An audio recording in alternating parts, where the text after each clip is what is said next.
Good afternoon and welcome to Winter Park, Florida, home of the UPSL round of 16 here as the 2022 spring season playoffs continue on. It's going to be CFL Gosa Spurs and Lakeland United FC to battle out here today to try to advance into the next round, which is going to be the quarterfinal matchup. My name is Matt Gregorio, Beater Production, bringing you today's broadcast right in the area in the Winter Park, Florida area, as the game looks like it's going to get underway here shortly. We're unsure about it given the circumstances surrounding the weather, but it looks like it's going to be all good to go here in the UPSL Premier Division. Last game of the round of 16 about to take place here, as 7 teams have already punched their ticket in. Take a look quickly at CFL Gosa.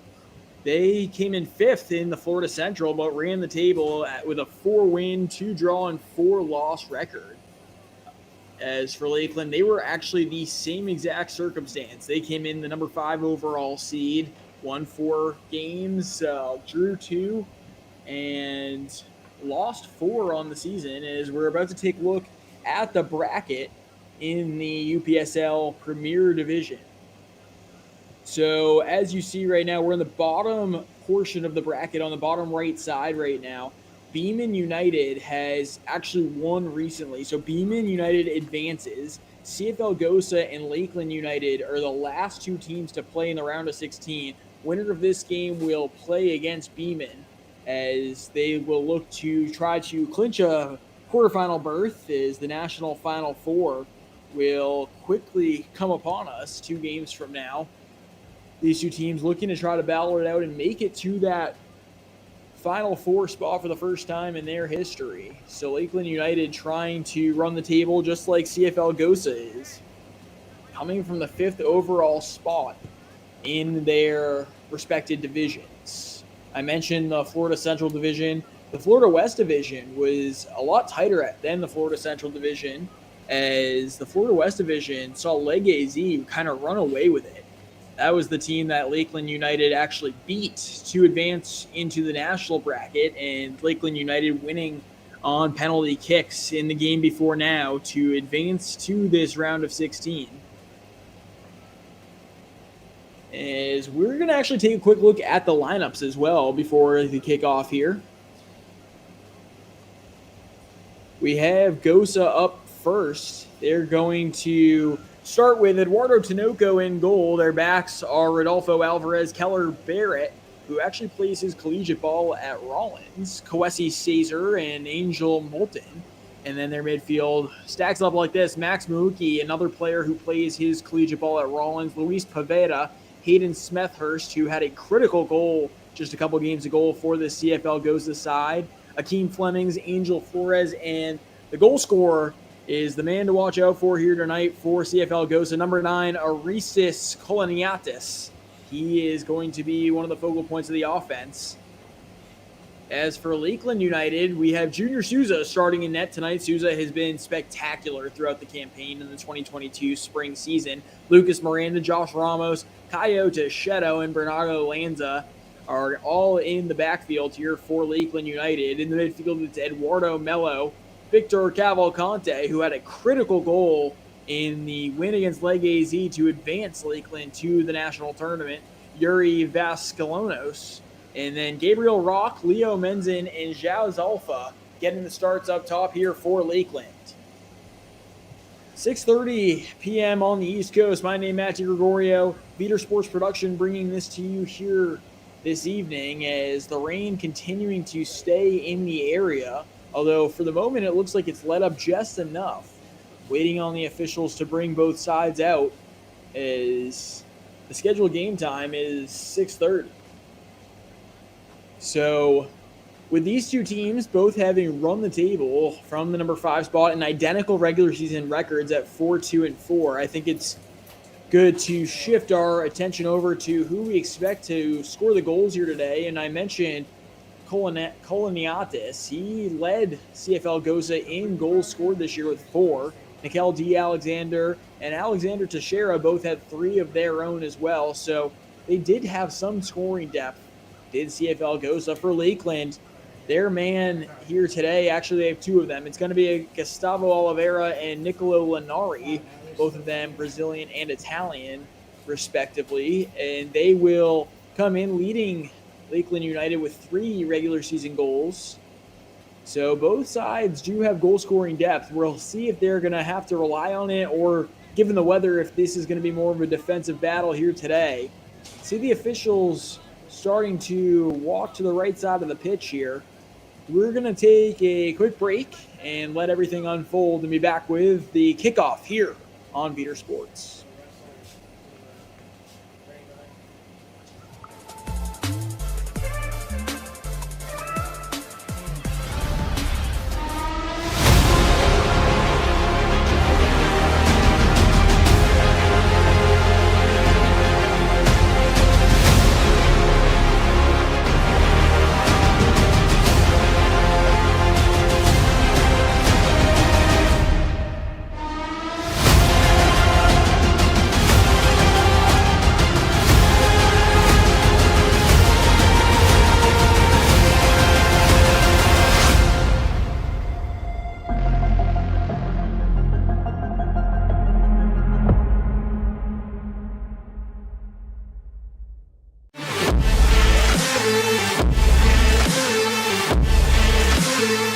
Ustedes muy buenas tardes, estamos en Irving, California, en el Willow Springs Middle School en Texas. Good evening and welcome to Vader Media's live presentation of the UPSL National Final.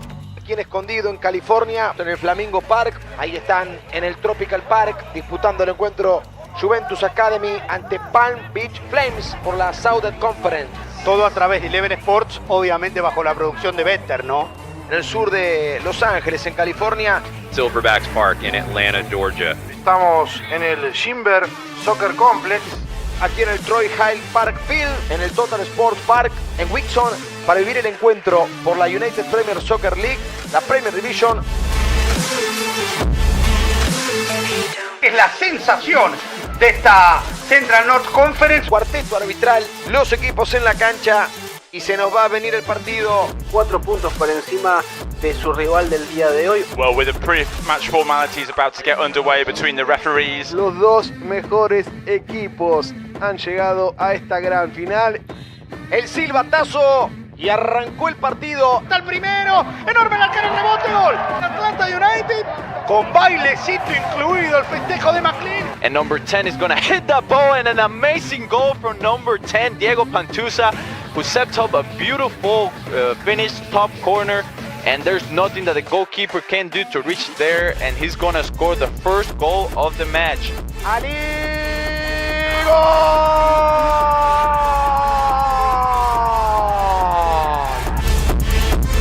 Hamtramck City 4, FC Berlín 4. Panta contra la raya, la pisa. Hoy lo que hizo Eddie Nilsson, está el segundo. ¡Golazo! New York con Tour rápidamente a los 39 del primer tiempo llegó el segundo. ¡Qué gran jugada armaron! Henry Martínez, Eddie Nilsson Sorto, y lo terminó definiendo Oscar Rivas con un puntazo en el área chica. 2-0 gana el equipo de Cristian Turizo.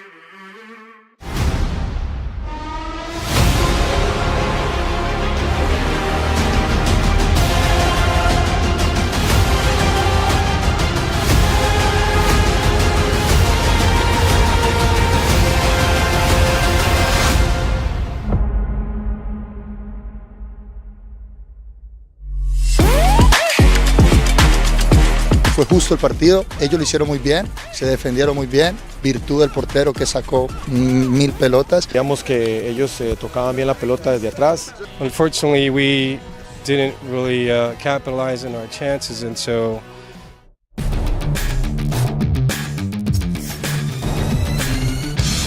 What's going on, UPSL fans? My name is Bradford Evans, and we are getting into the nitty-gritty of the spring season in the UPSL, the league that features over 300 developmental teams. We have interviews, we have highlights, and more. Ahora los invito a viajar a la Conferencia del Noreste. Allí se veían las caras UPSL Sports Football Club y Dream Football Club. There's going to be a penalty kick as players tripped up inside the box, and here comes a shot from Wilfred Chupa again. 2-2 now. Este es el top de mejores goles de esta semana en la UPSL. Number 2, New Jersey Alliance FC. We saw this one earlier in the highlight. Going to be laid off here from way from distance, and just a beautiful technical finish. Philadelphia Lone Star do win this game though, but New Jersey Alliance get a good goal. Anyway, number 1 now. This better be good, guys. Bowling Green FC against Pumas Premier. Ball played hard to the left side. What a finish. I had a feeling that was going to be number 1. A great goal.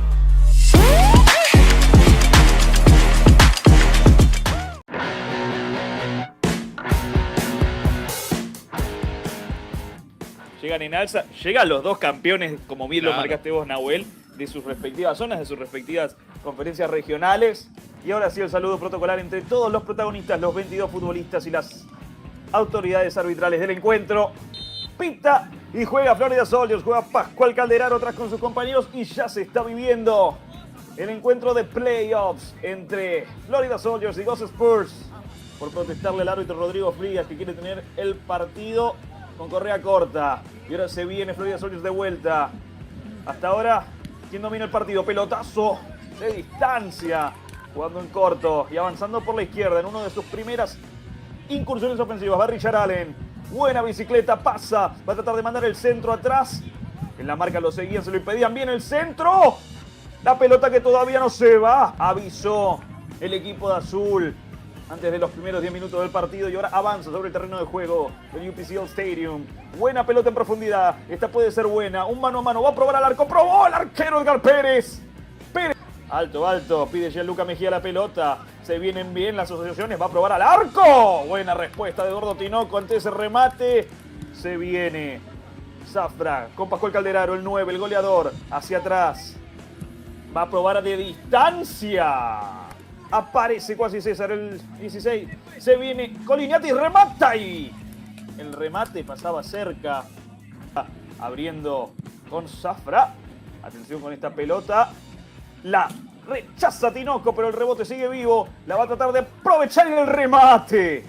Gosa Spurs tratando de jugar rápido. Y se viene Cuasi César, el número 6. Le empiezan a comer la espalda. Va a tener que largar la bola. Lo hace. Buen pase para Caleb Frank. Y se viene el 22. Puede ser buena. El 22. Caleb. El arquero Edgar Pérez. Se viene Coliniatis. Se viene el 9. Y por el otro lado aparece el 10. Se viene Coliniatis. Si la pone en medio está Coliniatis. ¡Gol! De Gosa Spurs. ¡Gol! De Greater Orlando Soccer Academy con uno menos. Aristis Coliniatis ganó en velocidad y en el mano a mano definió de gran manera. Lo va a abrazar hasta el arquero Tinoco. Ya nos quedan 5 minutos, no más. Florida Soccer Soldiers tiene que poder encontrar el gol de la igualdad, si no su camino habrá terminado. La recupera Gosa con Alexander, el número 11, que acaba de ingresar. Había infracción. El árbitro dice que no, que siga jugando. Ley de ventaja, prueba de distancia y es gol. ¡Gol de Gosa Spurs! ¡Gol de Keller Barrett! El número 10 que probó la distancia y lo encontró mal parado a Edgar Pérez. Casi que le pone un moño al partido. Gosa Spurs está ganando 2-0 a falta de 5 minutos. Zafra y Bertuleit. Bertuleit, sí. Se viene Zafra. ¡Ay! Pasó cerca del palo derecho de Tinoco. Y esta es buena. Esta puede ser la jugada. ¡Prueba! ¡Golazo! ¡Qué buen gol! De Florida Soccer Soldiers tratando de torcer el destino con un tremendo disparo, un tremendo derechazo.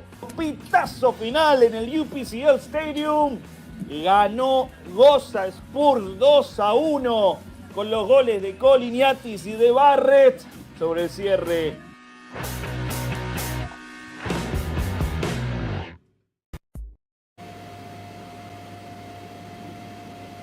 Welcome back here to Winter Park, Florida. Game is going to be delayed until 7 p.m. Eastern time. So 20 minutes or so delay right now due to lightning in the area. So the inclement weather has pushed this game about 19 minutes or so from now. So if you want to take a quick break, get a snack, and then Join us back here in 19 plus minutes. We'll have the rest of the game, actually the start of the game, and then the rest of it here in the round of 16 in the UPSL.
Welcome back here to Winter Park, Florida. CFL Gosa Spurs and Lakeland United about to get underway. An hour after the scheduled game time here in the round of 16 in the UPSL tournament, in the national tournament, as both teams huddle up here. It's going to be Lakeland United in the all-black kits. See them huddling up right now. Junior Souza starting in goal for this Lakeland side. So it'll be interesting to see how both these teams have handled this break. Winter Park, of course, close to both these clubs. So going to kind of see what the weather does and how the two teams will come out here. Generally, you see one team come out stronger than the other after a lengthy delay like we've had here tonight. And there you take a look right now at Lakeland United in the huddle. They're trying to come out and do something that a lot of people did not think that they could do, and that's run the table from the 5th seed overall in the Florida West Division and come all the way in here and make the final 8, as you see CFL Gosa trying to do the same thing. They were 5th in the Florida Central, both identical regular season records at 4 wins, 2 draws, and 4 losses. So both teams not necessarily expected to be at this point, but nonetheless, here we are. And we're about to await the opening whistle here. Lakeland United will start with it. In the all-white kits, it's going to be CFL Gosa, as the Spurs are trying to take home field advantage and advance here in the national tournament for the UPSL. Referees counting the numbers, the ARs on the far sides of the pitch, just awaiting the go after the lengthy lightning delay. Now an hour and 1 minute total. And it looks like our head referee is saying something to the ARs. So we'll just have to wait a couple more seconds here. Up to an hour and 2 minute delay as he checks both sidelines. Discusses it, sets his watch here. You can see the eagerness of the Lakeland players to get this started. Both these teams have been pondering this for a long time here as we're underway in the UPSL 2022 spring season round of 16, the final round of 16 game before the quarterfinals come upon us. See Lakeland controlling the ball here to open us up in the first minute of play. Junior Souza starting in goal for them. On the other side, a lot of Rollins College players for CFL Gosa who come out trying to defend home field advantage before most likely going up to Georgia to face their next opponent, as this one is taken by Gosa and the Spurs looking to go off quickly. Souza comes out to make the sliding stop and will clear it away for the moment. You can see with the football lines on the turf, it can be tough to see the actual parameters of the field. So we'll try to get the best vision for you guys as possible. Of course, weather in the air. Hence the hour and 2 minute rain delay, or weather delay. This one played into the center midfield, and down goes what looked to be Nikhil Alexander. But I actually believe it's Keller Bennett who's going to shake that one off. And now about the 30-yard line for the American football, which means about 40 yards out from the goal posts. Switching fields here is the Spurs, CFL Gosa Spurs, as the Spurs in the all-white looking to try to muster their real first attack of the game. We saw Souza come out and slide just a couple seconds ago. William Centeno, a player to keep your eye on here today. Same with Aristis Koloniatis. He is the leading goal scorer with 4 out of all these teams. Had 4 regular season goals. He's going to be wearing number 9 here today. Both these teams have made a charge in the postseason. Both teams defeating the number 1 overall seed in their respective tournaments to get here. As the UPSL season starts to wind down, quarterfinals will be here before you know it in the next week or so, as that one goes out of play and Lakeland will get the throw-in. Lakeland United starting João Zalafa over Caden Maldonado up top here today, as that one will skip around, head up there by Zalafa, who stabs at that, and now a turnover. The Spurs going the opposite direction. A good through ball here, and this could be dangerous as the Spurs try to turn the corner, but great play by Lucas Miranda to force that ball back. Take another look at that. Miranda just stuck an arm out. Was not called or whistled for any foul, of course, so he does a good job defending, great body position, and we've seen Lucas Miranda do that from time to time this season in the UPSL, finding themselves a really good back line headed by that man, Lucas Miranda. Josh Ramos on the near sideline as an outside back as well. Now on the far sideline, here comes Lakeland trying to muster their first offensive opportunity of the match. That one taken down to the attacking third. In the center midfield right now, switching it over to the near sideline. Taken out of the air by Gabriel Rock. Now touched along and sent back towards Miranda.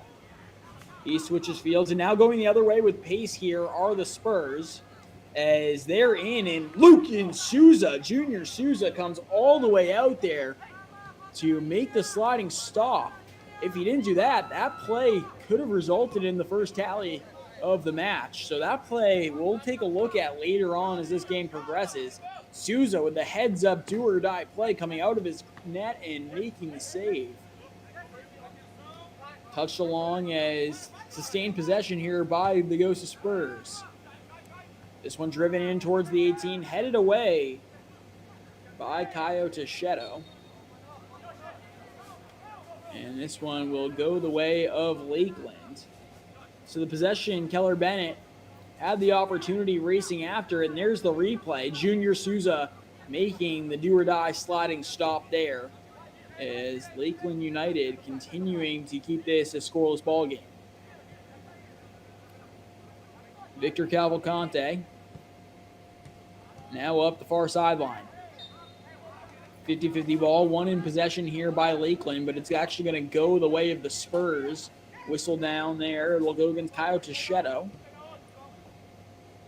Quick restart, and that might not have been the right idea there for the Spurs. That ball intending to come over towards us in the broadcast booth on the near sideline towards Hayden Smethurst, who had a critical goal in the playoffs to advance this Spurs side to this point in the round of 16.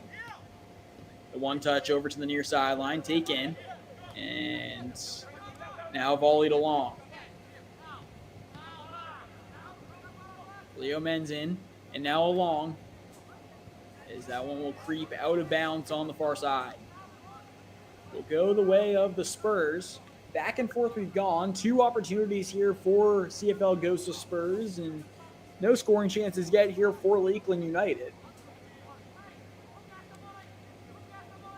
CFL Gosa getting into this game by way of a 2-1 victory. It took the Lakeland United Football Club until penalty kicks, in which they advanced 4-3 on PKs. And they now find themselves here in the round of 16 in the UPSL National Tournament. Winner goes to the quarterfinals. Dribbling around in the defensive half and now finding someone at the midfield line. Options here for Lakeland. Josh Ramos on the near side. Instead, Miranda elects to go over to Caio Teixeira. Now taking it into the attacking third. Through ball opportunity here. Volleyed along in the air. And that one clipped down here for the moment. Eventually finding the keeper for the Spurs.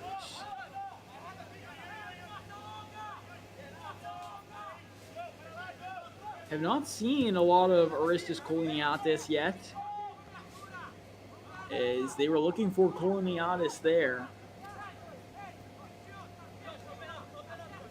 Koloniatis wearing 22 in white for this Spurs side, one of the top goal scorers in all of the UPSL in Florida.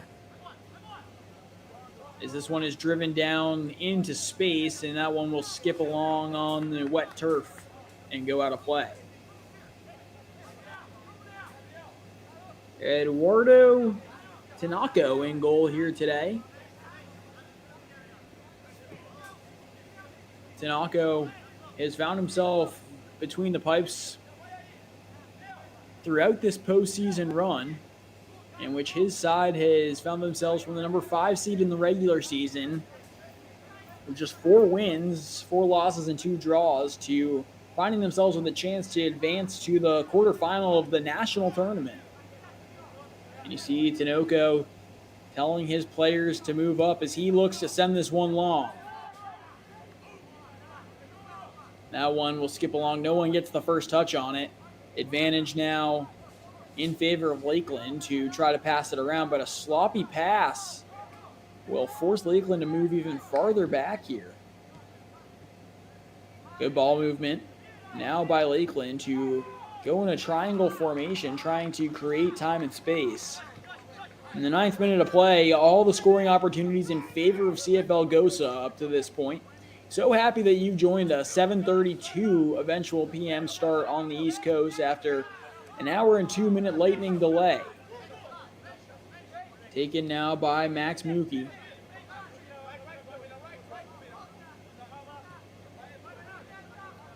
Now on the ball, here is Eduardo Mayo. The 1-2 back to Mello. And now along the far side of the pitch. Racing after it, here's Lakeland into the 18. This one shipped in front, and it will go out of play for a goal kick. The first real opportunity that we've seen within the 18 here for Lakeland United, who have pushed the ball forward but have not really gotten any strikes onto the cage of Tanoko. So now Tanoko will get the goal kick. Actually, maybe the offsides flag went up there. And so now Tanoko will send this one along. We've already seen he does possess a good boot, as this one is sent driving down the pitch over the midfield line. First touch now taken here by Lakeland. Turning on it is Eduardo Malo. Now Mello to shift over.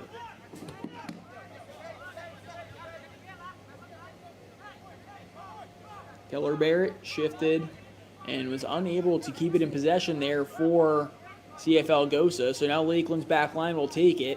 They have been very active up to this point. You see they play that 3 kind of man formation in that back. And then they have that stopper-sweeper combination, center defensive mid you sometimes call it, where Eduardo Mello has crept back there to play almost another center back role. That one trying to go through the legs there was Victor Cavalcante, and it will find its way out of play. And now taking over here is CFL Gosa.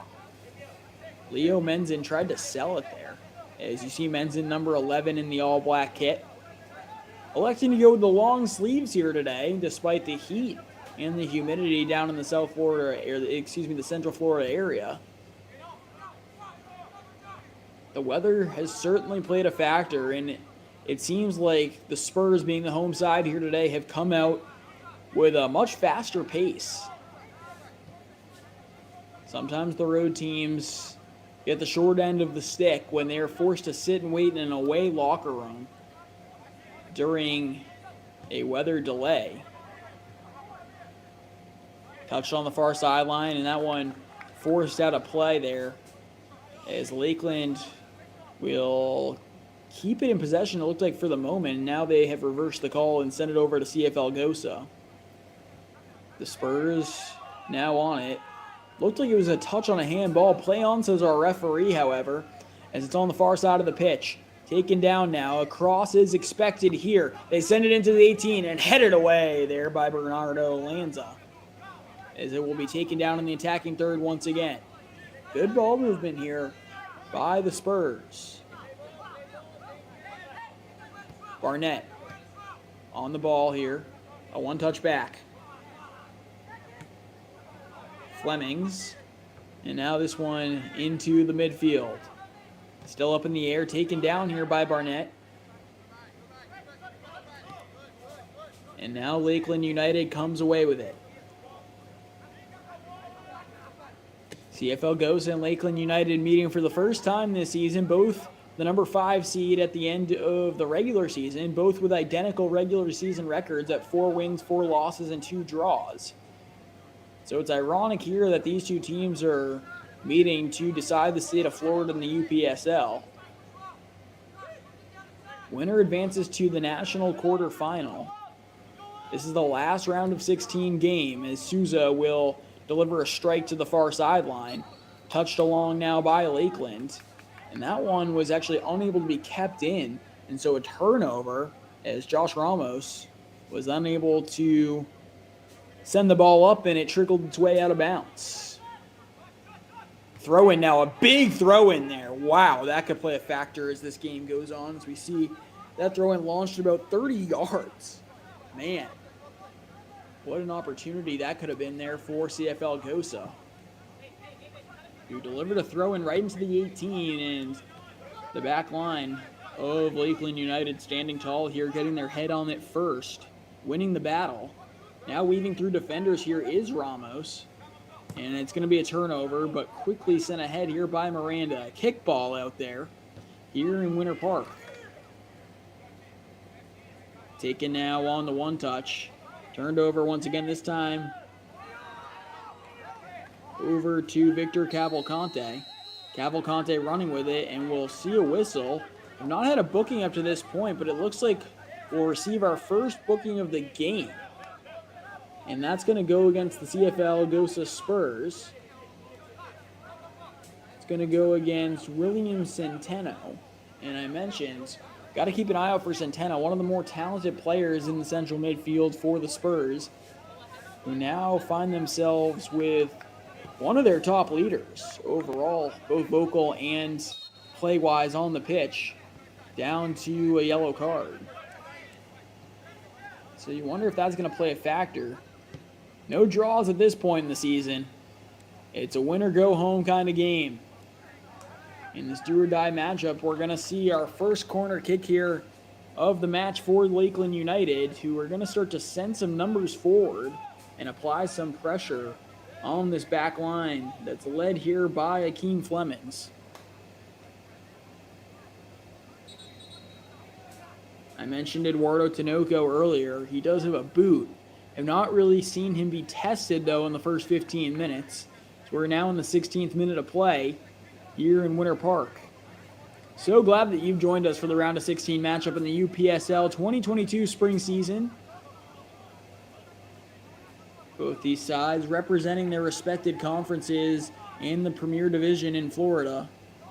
From the Central, it is the Spurs. From the West, it is Lakeland United, as this one is sent out to the top of the 18, headed along, and that one will be collected by Tinoco. So Eduardo Tinoco harmlessly comes away with that save. Take another look at that heading opportunity there for Lakeland United, and Kaio Teixeira just unable to get enough mustard on it. And so it's a turnover, and Tinoco will send this one along once again. Taken down in the midfield here by the Spurs. Touched over. Hayden Smethurst, you see him in number 2 in white over here on the near side, does have a knack for scoring big goals. Smethurst plays an outside back. Today he's playing more of a wing-back position. As this is going to be a turnover, Lakeland going quickly the other direction, although we get a whistle, and it will stay the way of CFL Gosa. Round of 16, as I've mentioned a couple times here today, which means you're going to see one team advance to the quarterfinal. In the quarterfinal, as the bracket has seen, we're going to see the winner of this Florida division, and we'll see a team from Georgia match up in the quarterfinal. Eventually, winner will head to the Final Four, where 2 games after that will decide it. So a 4-game max left in the season for either of these sides, as this one is trickled down and will go out of play. We'll see if the official calls a foul, and he does. Elects to call a foul there against Cedric Pereira, it looks like, of CFL Gosa. Take another look at that. racing forward there and looked for the moment like two Lakeland players collided, and you can see why the Spurs are a little up in arms about that call. Nonetheless, Lakeland United will stay with it and try to move the ball forward and get another attack towards Sunoco's goal. Souza.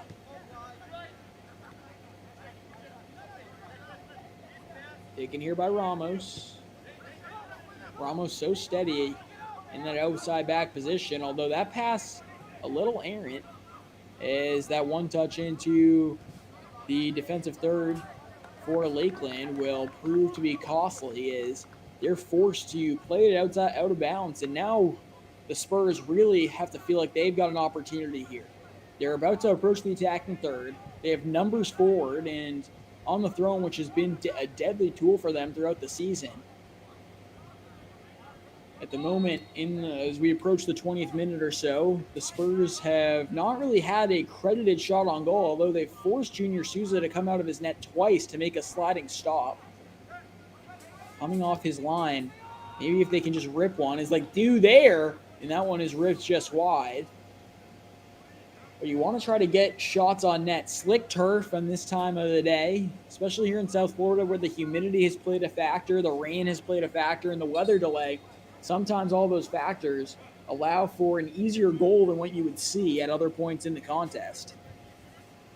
Right now you see Lucas Miranda talking with his goaltender Souza as they await a ball to make its way onto the pitch. Fans continuing to file in here in Winter Park. Weather has certainly kept a lot of people away in this round of 16 matchup. Ramos over to Miranda here. Pressure by the Spurs, however. And now even more pressure, and that results in a turnover. Keller Barrett right there in the middle, just looking for an opportunity to pounce and get the ball. Number 10 in white. Play on, says the referee for the moment, and still play on. And so the ball actually resting at the place in which the foul was at, so the referee is going to have no additional opportunity to blow the whistle here as Lakeland looks to counter it the other way. A through ball over, and now Cavalcante will race after it, and smartly cleared away there by the defender for the Spurs. Look to be Akeem Fleming's doing a good job shifting over.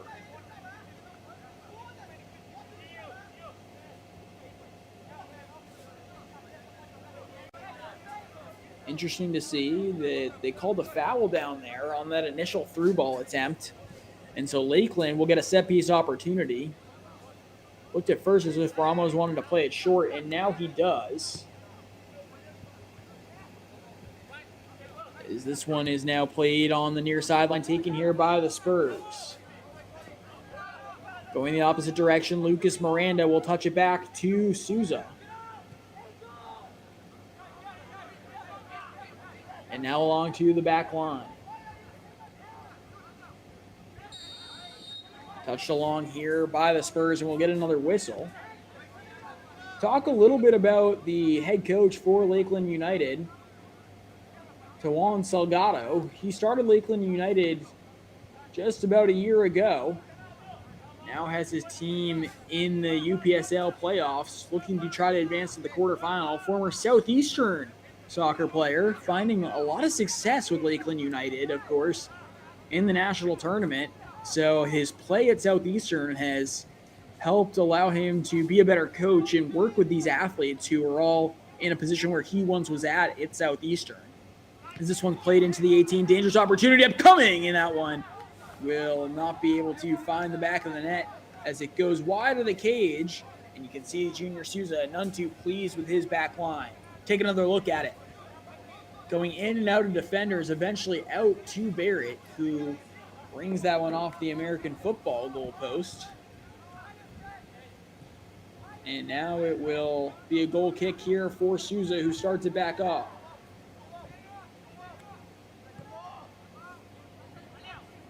Tawan Salgado has mentioned from time to time that he's just proud of his boys, their effort. how they've grown as players, and whether or not they get the win here tonight, they've got a lot to be proud of. Committing to a new program is a tough thing to do, and a lot of these Lakeland players have signed up and willingly come in to the fold and use that chip on their shoulder mentality, as Salgado has done on his way to being the top guy at Lakeland. And they found themselves in real contention here to be the national champions. Both these sides have, as the Spurs as well have found their way into the round of 16. It looks like we're going to get a water break right now with the humidity in the area.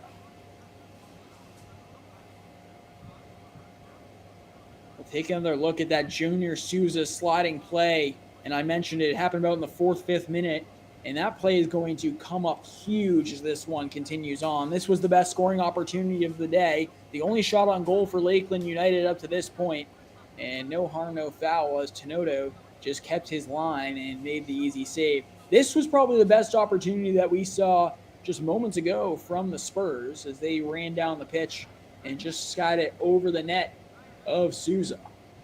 And so where we sit right now in the 24th minute, both sides getting a drink of water here.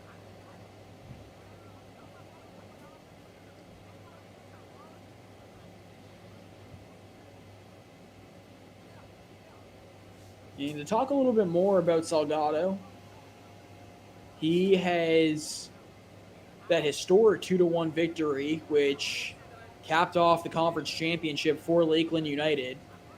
He said, quote, "First of all, I'm really proud of all the boys. More than the win, I think. The work that we've been putting in, it came together.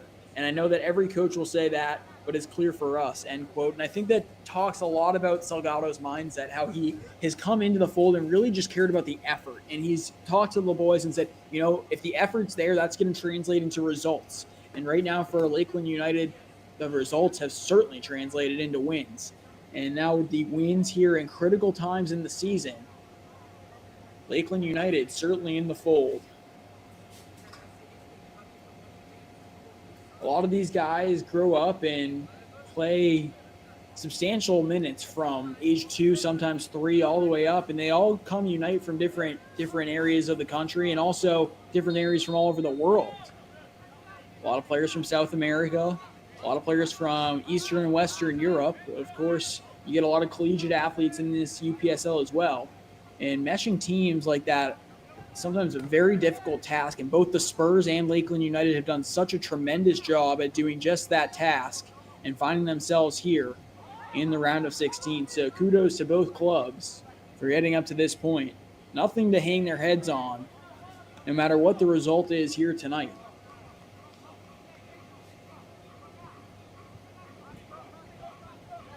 Both teams come in with identical records in the regular season, 4-2-4. And they have had to win out since then to get to this point. They've had to run their table in their respective divisions in the UPSL Florida Conference, and both the West and Central champions meeting up here. Both teams also winning the round of 32 matchup to get here. So it has been a really hot streak for both these sides who have had to battle it out, win gritty games. Both teams doing it in different ways. The Spurs like to score goals. Lakeland United, you'll see them, as you've seen already today, they elect to defend a lot. They trust their back line like no other. And they were able to keep a 0-0 game until the 0-0 game went in to penalty kicks, eventually winning by way of a Junior Souza save, 4-3 in penalty kicks. And so now the Spurs trying to play their game. Foul down in the midfield. Quick restart here by the Spurs. And that one will make its way out of play and eventually go in the opposite direction here for Lakeland. So this game was originally supposed to start at 6:30 p.m. Eastern time. If you're just joining us, the clock is not off by any means. It really is in the 28th minute here. We had an hour and 2-minute weather delay. Inclement weather was all over in the Central Florida area. And so Juan Salgado and Lakeland United forced to go to the locker rooms. You saw CFL Gosa Spurs stay out for a couple extra minutes there and kind of embrace the elements, and that has certainly played dividends into why they've been the more aggressive team offensively here in the first half of play. Past the midway point in this first half, as Lakeland United looking to go the opposite direction. And that one will be clipped out of bounds here, so we'll stay the way of Lakeland.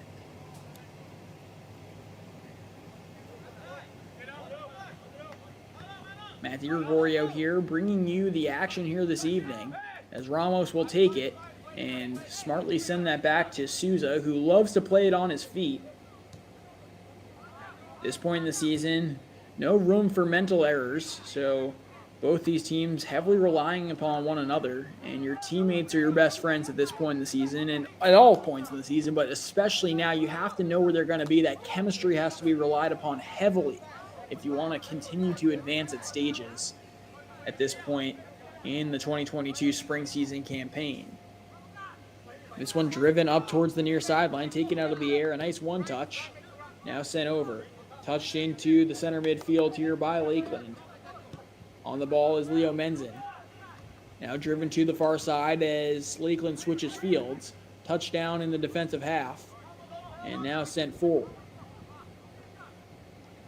And now this one clipped. And racing down the far sideline here are the Spurs, and they're unable to get to it. We'll see who the head official decides to give the ball to. We see both sides slowly moving down the pitch, which means it's going to be a foul against Lakeland. So now the Spurs with their best set-piece opportunity of the matchup coming. About 10 yards outside the 18 right now. I know the lines can sometimes be confusing with the American football lines on there.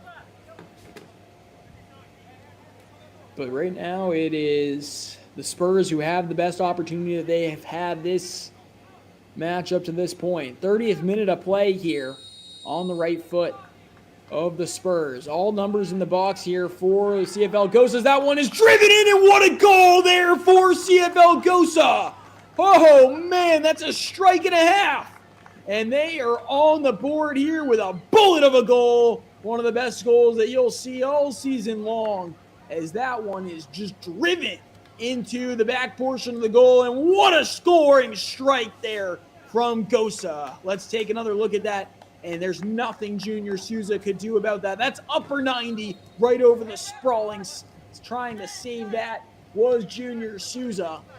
And all of a sudden, CFL Gosa now up on the board, playing exactly the game that they want. Scoring early on and scoring often. And right now, they have checked one of the two boxes.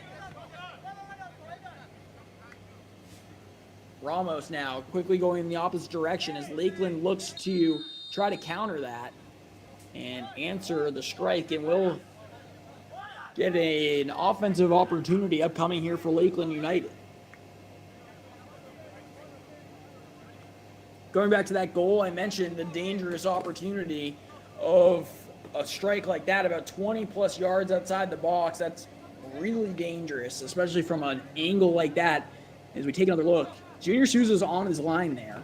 Numbers up and forward that created some chaos in front of Souza, but still had a good eye on it. And you can see Souza leaping all the way up as high as he could to his ability, and hands on the head for Lakeland players. There's not much you can do about that as a keeper, as that's just a beautiful strike. Perfect.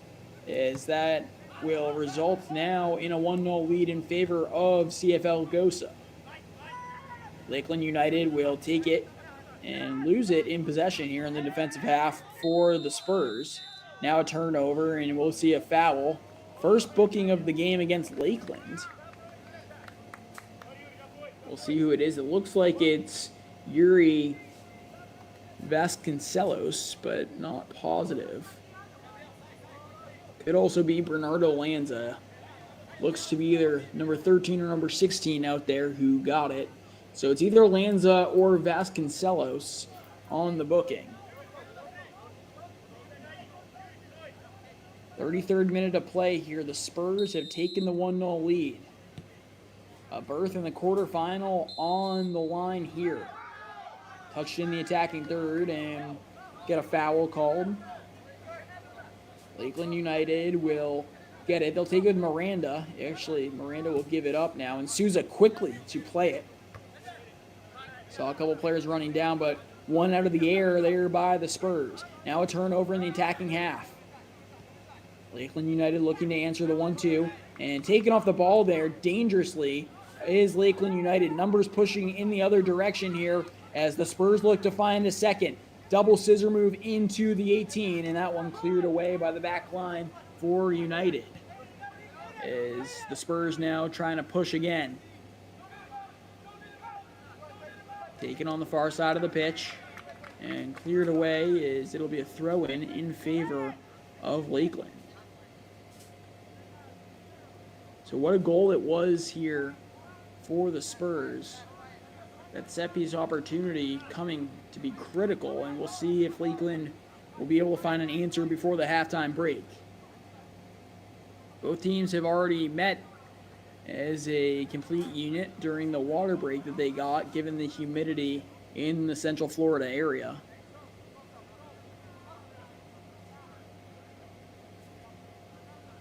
Now at the midfield line. It's the Spurs with a throw-in trying to add on more. Lakeland's finesse game has not really living up to par. As you see, that's another errant pass there, and that has been a struggle as Ramos now forced to come back. His angle cut off. The Spurs really doing aggressive things, trying to come down and almost forecheck this Lakeland United side. As that one will be make its way out of play, and Lakeland will get the goal kick. The Spurs now coming in, when they score first, have a very, very good record. They're a team that when they score first, and they score often generally, and they also don't really allow goals when they score first. They keep the nose on the throttle as that one is driven in towards goal, and Souza was stuck stand still there, frozen on his line, and it makes its way out of play, so it continues to be 1-0, an opportunity that Centeno and company is going to want back.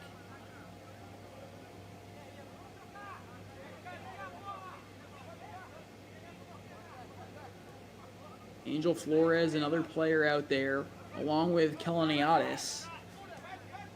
Talked about Keleniadis' ability to score the ball here as he's on it right now. That one driven in, and that one 35th minute. Nothing doing here for the Spurs. Nonetheless, a good save there by Junior Souza. And so a corner kick upcoming here for CFL Gosa. Could see Smethurst go over to take it. Haven't seen a lot of Max Miyuki at all, the star player for Rollins College. He's the captain of the Tars for a reason. He's number 3 on the defensive end for the team in white. Angel Moulton could not get that one to go, and so they'll drop back here.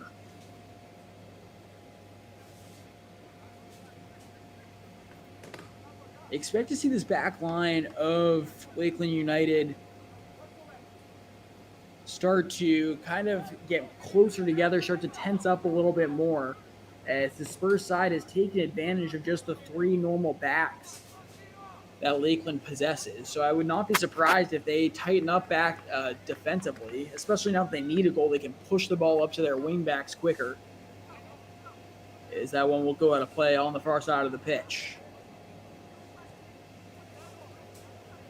No real sustained offensive pressure here by Lakeland in the first half. It's been a majority in favor of CFL Gosa.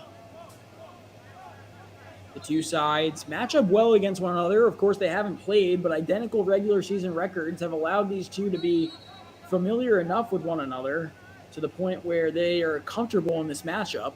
And so far, the Spurs have been the more comfortable team, but a big throw in now into the 18, ball dancing around there. Cleared out for the moment by the Spurs. Now taken, going the opposite direction here is CFL Gosa. Through ball, no harm, no foul there for Lakeland. They turn them over. Ball taken on the far side of the pitch. And now will make its way out of play, but a hard foul there. We see all 3 referees over there, 2 of the assistant referees and the head referee all talking and creating space between the two sides. This game starts to get a little chippy in the 38th minute of play. right in the middle of it is Aristis Koloniadis. And you see Koloniadis pointing back, hands up in the air, saying, that's embellished a little bit. And nonetheless, the referees saw the foul, and they give it to Lakeland here, who is in desperate need of trying to find one before the halftime break.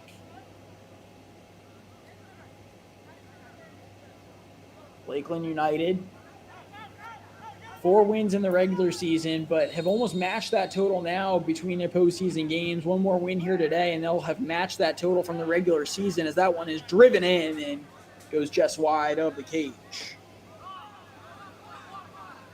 This game, UPSL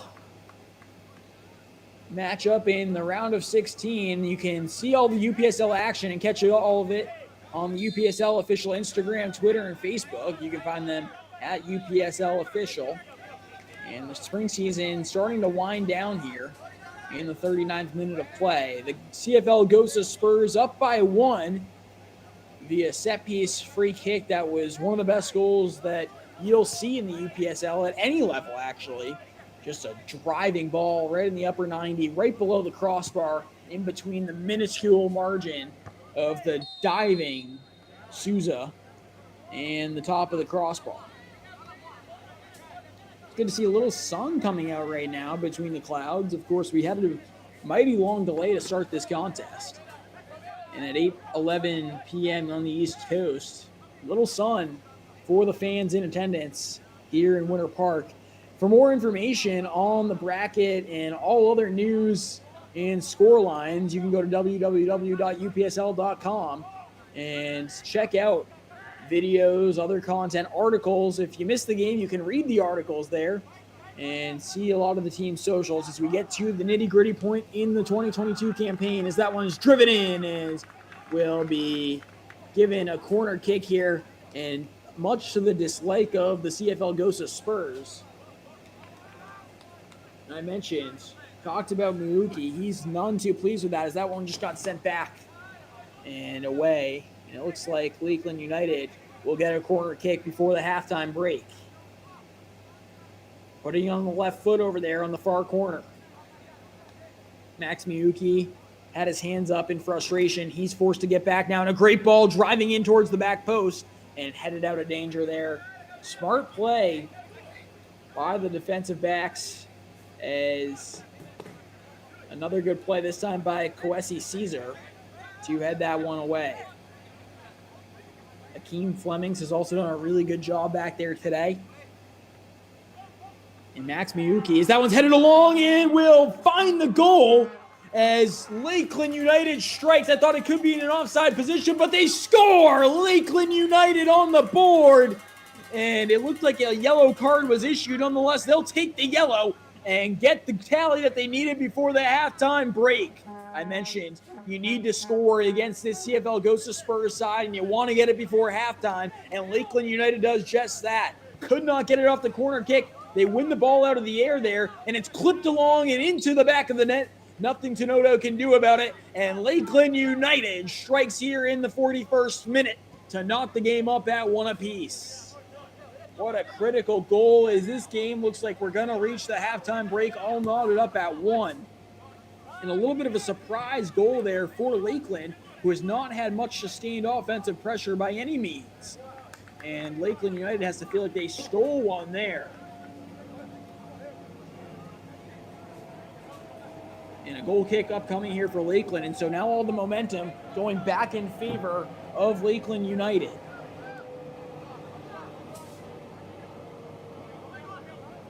Hayo Shadow right in the mix there, as that one will be cleared back down.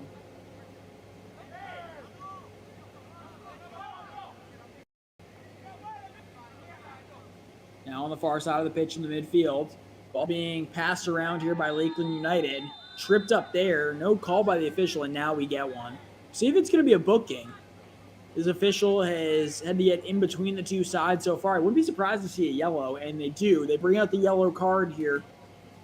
Probably a smart decision as the athletic training staff is forced to come out. You need to keep this game in check. Of course, it's a win or die game. And at this point in the match, when both teams have now struck for a goal, both teams are going to be on edge, knowing that they have the opportunity to take themselves into the quarterfinal.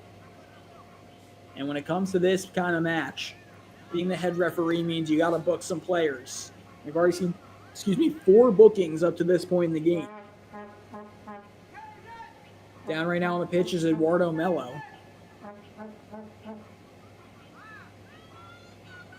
Coaching staff for Lakeland having a discussion with the referee as Mello remains down.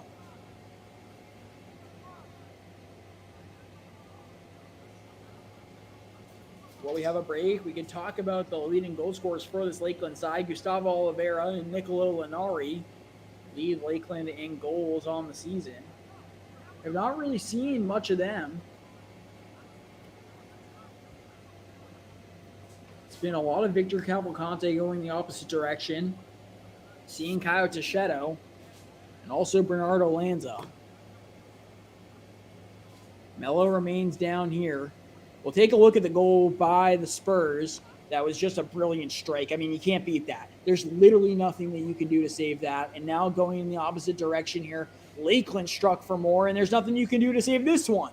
So both teams doing what they need to do on the offensive end, and both teams have struck here in the first half. And I think if you tell Lakeland that you're going into halftime 1-1, they're going to be the happier side here, as Lakeland has found themselves playing their style of game, but also allowing more chances than usual onto Junior Souza.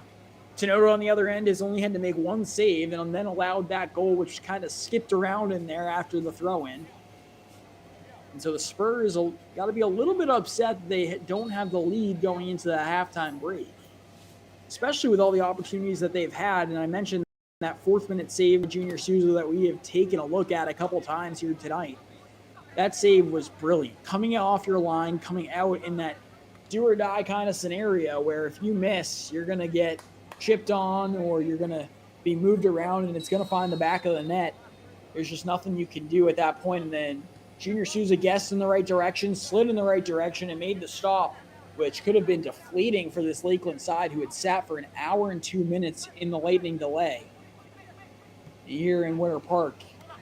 Now into added time is up to the referee's discretion here in stoppage time as we get a foul here, and it's going to be a set-piece opportunity upcoming. And another booking, this time on Max Miyuki, it looked like. Actually, it's not going to be a booking. Kept the yellow in the pocket. We'll see it. Miyuki, the captain of the Rolling Stars, came over and delivered the foul against Leo Menzin. So now Menzin in his Lakeland jersey is going to put it on as he wears the long sleeves here today in the all-black kit.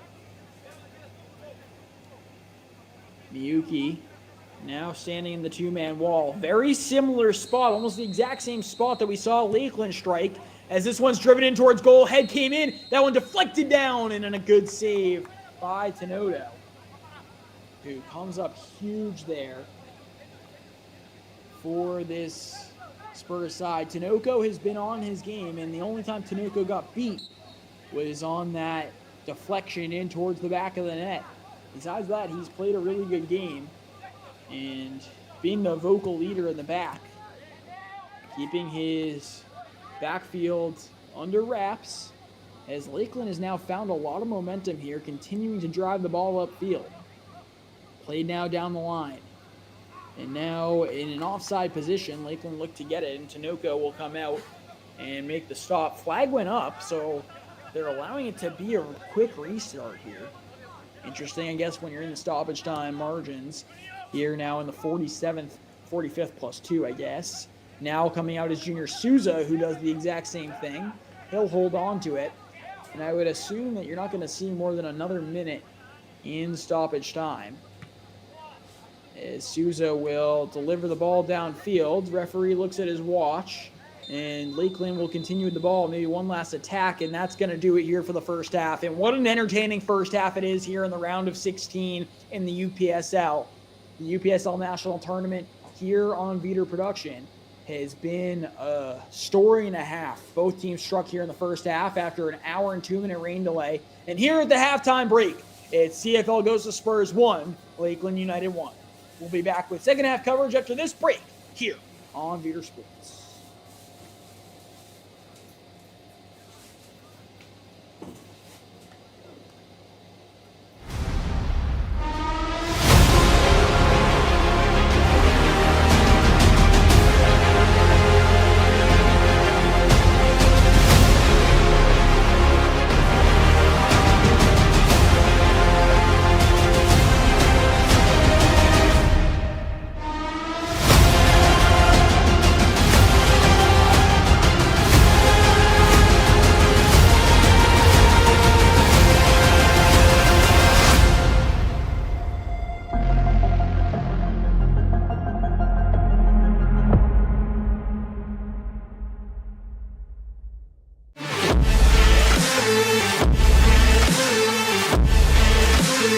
Tengan ustedes muy buenas tardes. Estamos en Irving, California.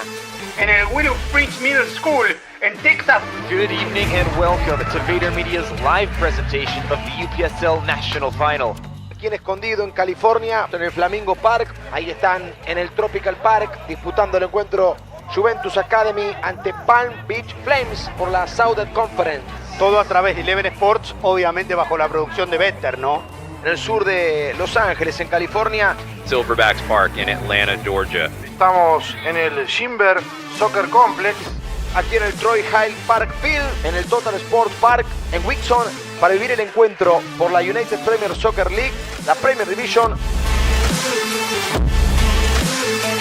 Es la sensación de esta Central North Conference. Cuarteto arbitral, los equipos en la cancha y se nos va a venir el partido. 4 puntos por encima de su rival del día de hoy. Well, with the pre-match formalities about to get underway between the referees. Los dos mejores equipos han llegado a esta gran final. El silbatazo y arrancó el partido. Está el primero, enorme el arquero, rebote, gol. Atlanta United con bailecito incluido, el festejo de McLean. And number 10 is going to hit that ball, and an amazing goal from number 10, Diego Pantusa, who set up a beautiful finish, top corner. And there's nothing that the goalkeeper can do to reach there, and he's going to score the first goal of the match. ¡Ali! ¡Gol!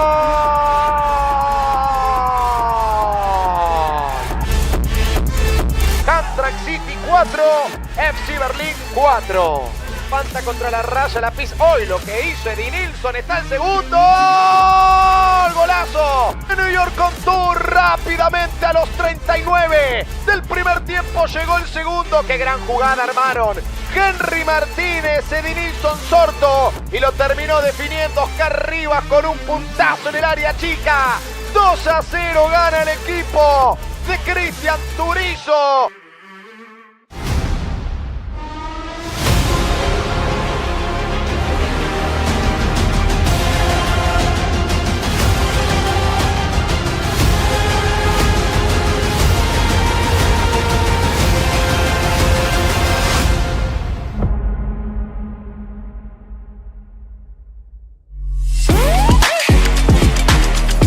Fue justo el partido, ellos lo hicieron muy bien, se defendieron muy bien, virtud del portero que sacó 1000 pelotas. Digamos que ellos tocaban bien la pelota desde atrás. Unfortunately, we didn't really capitalize on our chances, and so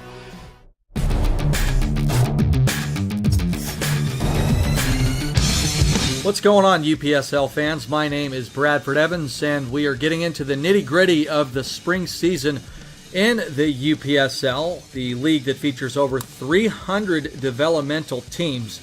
We have interviews, we have highlights, and more. Ahora los invito a viajar a la Conferencia del Noreste. Allí se veían las caras UPSL Sports Football Club y Dream Football Club. There's going to be a penalty kick as players tripped up inside the box, and here comes a shot from Wilfred Chupa again. 2-2 now. Este es el top de mejores goles de esta semana en la UPSL. Number 2, New Jersey Alliance FC. We saw this one earlier. in the highlight. Going to be laid off here, throw way from distance, and just a beautiful technical finish. Philadelphia Lone Star do win this game, though, but New Jersey Alliance get a good goal. Anyway, number 1 now. This better be good, guys. Bowling Green FC against Pumas Premier. Ball played hard to the left side. What a finish. I had a feeling that was going to be number 1. A great goal.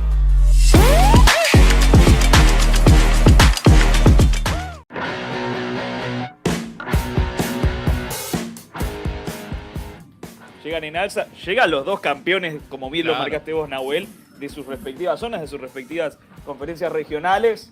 Y ahora sí el saludo protocolar entre todos los protagonistas, los 22 futbolistas y las autoridades arbitrales del encuentro. Pita y juega Florida Soldiers, juega Pascual Calderaro atrás con sus compañeros y ya se está viviendo el encuentro de playoffs entre Florida Soldiers y Gosa Spurs por protestarle al árbitro Rodrigo Frías, que quiere tener el partido con correa corta. Y ahora se viene Florida Soldiers de vuelta. Hasta ahora, ¿quién domina el partido? Pelotazo de distancia, jugando en corto y avanzando por la izquierda en una de sus primeras incursiones ofensivas. Va Richard Allen, buena bicicleta, pasa, va a tratar de mandar el centro atrás. En la marca lo seguían, se lo impedían. Bien el centro, la pelota que todavía no se va. Avisó el equipo de azul antes de los primeros 10 minutos del partido y ahora avanza sobre el terreno de juego del UPSL Stadium. Buena pelota en profundidad, esta puede ser buena. Un mano a mano, va a probar al arco, probó el arquero Edgar Pérez. Alto, alto, pide Gianluca Mejía la pelota. Se vienen bien las asociaciones, va a probar al arco. Buena respuesta de Gordo Tinoco ante ese remate. Se viene Zafra con Pascual Calderaro, el 9, el goleador, hacia atrás. Va a probar de distancia. Aparece Cuasi César, el 16. Se viene Coliniati, remata y el remate pasaba cerca. Abriendo con Zafra. Atención con esta pelota. La rechaza Tinoco, pero el rebote sigue vivo. La va a tratar de aprovechar el remate. Gosa Spurs tratando de jugar rápido. Y se viene Cuasi César, el número 6. Le empiezan a comer la espalda. Va a tener que largar la bola. Lo hace. Buen pase para Caleb Frank. Y se viene el 22. Puede ser buena. El 22. Caleb. El arquero Edgar Pérez. Se viene Coliniatis. Se viene el 9. Y por el otro lado aparece el 10. Se viene Coliniatis. Si la pone en medio está Coliniatis. ¡Gol! De Gosa Spurs. ¡Gol! De Greater Orlando Soccer Academy con uno menos. Aristis Coliniatis ganó en velocidad y en el mano a mano definió de gran manera. Lo va a abrazar hasta el arquero Tinoco. Ya nos quedan 5 minutos, no más. Florida Soccer Soldiers tiene que poder encontrar el gol de la igualdad. Si no, su camino habrá terminado. La recupera Gosa con Alexander, el número 11, que acaba de ingresar. Había infracción. El árbitro dice que no, que siga jugando. Ley de ventaja, prueba de distancia y es gol. ¡Gol de Gosa Spurs! ¡Gol de Keller Barrett! El número 10 que probó la distancia y lo encontró mal parado a Edgar Pérez. Casi que le pone un moño al partido. Gosa Spurs está ganando 2-0 a falta de 5 minutos. Zafra y Bertuleit. Bertuleit, sí. Se viene Zafra. ¡Ay! Pasó cerca del palo derecho de Tinoco. Y esta es buena. Esta puede ser la jugada. ¡Prueba! ¡Golazo! ¡Qué buen gol! De Florida Soccer Soldiers tratando de torcer el destino. Con un tremendo disparo. Un tremendo derechazo. Pitazo final en el UPSL Stadium. Ganó Gosa Spurs 2-1. Con los goles de Coliniatis y de Barrett sobre el cierre.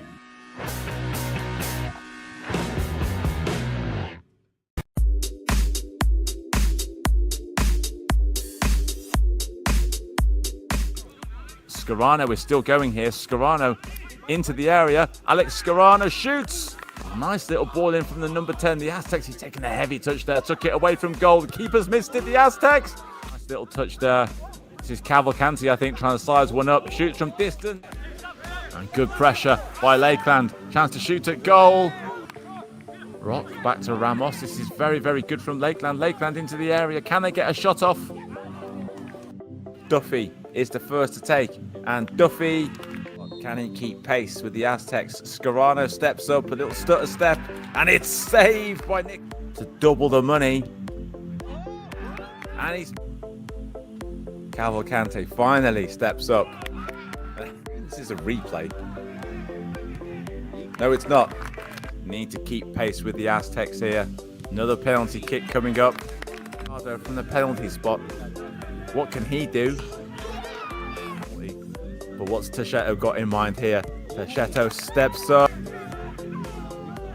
Here we go, the Aztecs. Salfa. Short run up. Salfa scores, he kicks. It's swung one way, then the other throughout the whole game, and even in the penalty.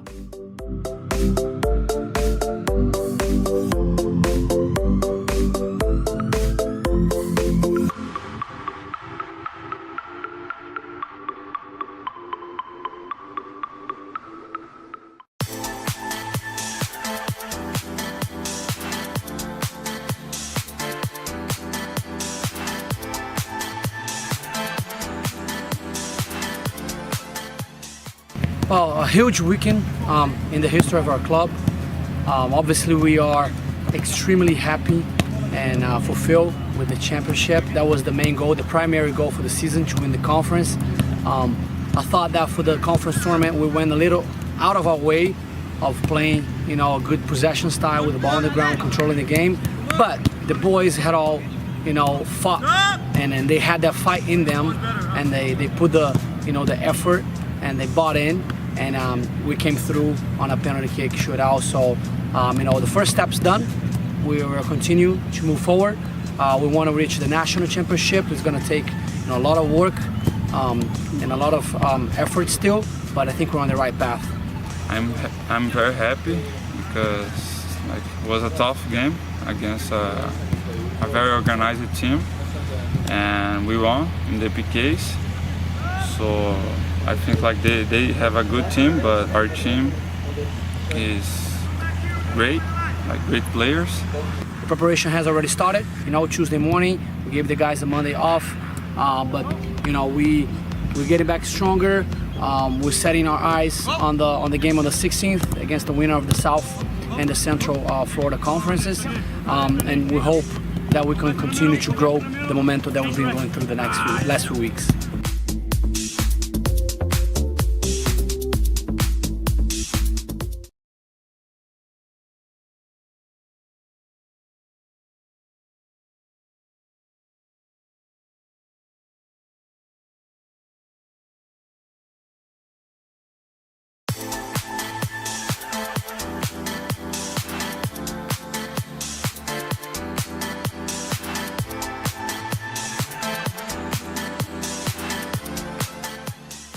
Well, a huge weekend in the history of our club. Obviously, we are extremely happy and fulfilled with the championship. That was the main goal, the primary goal for the season, to win the conference. I thought that for the conference tournament, we went a little out of our way of playing, a good possession style with the ball on the ground, controlling the game. But the boys had all, fought, and they had that fight in them, and they put the effort, and they bought in, and we came through on a penalty kick shootout. So, the first step's done. We will continue to move forward. We want to reach the national championship. It's going to take a lot of work and a lot of effort still, but I think we're on the right path. I'm very happy because it was a tough game against a very organized team, and we won in the PKs. So I think they have a good team, but our team is great, great players. The preparation has already started. Tuesday morning we gave.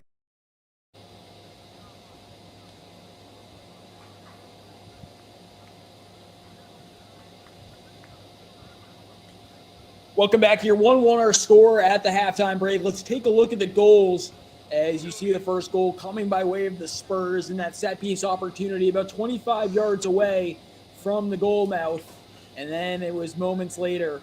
Lakeland United came down, headed it along, and then it found its way into the back of the net via a bouncing ball in front of the cage. And that's where we sit right now, as the game has been knotted up at 1. And so now, as we await second half action here, my name is Matthew Gregorio, Beater Sports, bringing you this evening's broadcast. 8:35 p.m. Eastern Time here in the last round of 16 game in the UPSL National Tournament. Winner will go on in the Premier Division and go face Beeman United FC in the quarterfinal game, and then winner of that will head to the national finals. There you go. You take a look there at CFL Gosa in the gray kits with the white socks. Lakeland United in the all-black kits. I'm sure Beeman United is watching intently here tonight as these two sides match up in what has become an automatic thriller that has worked itself into just a marvelous game overall. Fans continuing to file in here in Winter Park, Florida. So glad that you've joined us. Lights are on, turf is bright. The field actually a little slippery given the rain earlier today in the Central Florida area. 45 minutes are down, 45 minutes on the clock here. And the second half about to get underway. This one sent back and around. No changes to speak of from either side, as it'll be sent over to Tinoco. Now on the near sideline. Up the pitch. Good pressure here by Lakeland, something that they could not say that they did a lot of in the first half of play. Now Lakeland looking to go the opposite direction. Intercepted here by the Spurs. Turning around now, going to Miyuki. Now racing up the pitch, trying to take on Menzin, who did score that Lakeland United goal. Ball being worked around here as the Spurs are trying to counter with momentum of their own. Just looks like the goal that Lakeland scored has erupted the bench and the guys on the field with some kind of belief here. These two sides not familiar with each other necessarily as that one gets driven in and cleared away. They do, of course, play in the Florida divisions, but Lakeland in the West and the Spurs in the Central. And so those two sides did not meet, although having identical records in the regular season. Both the number 5 seed in their respective divisions, running the table and getting to this point in the national tournament.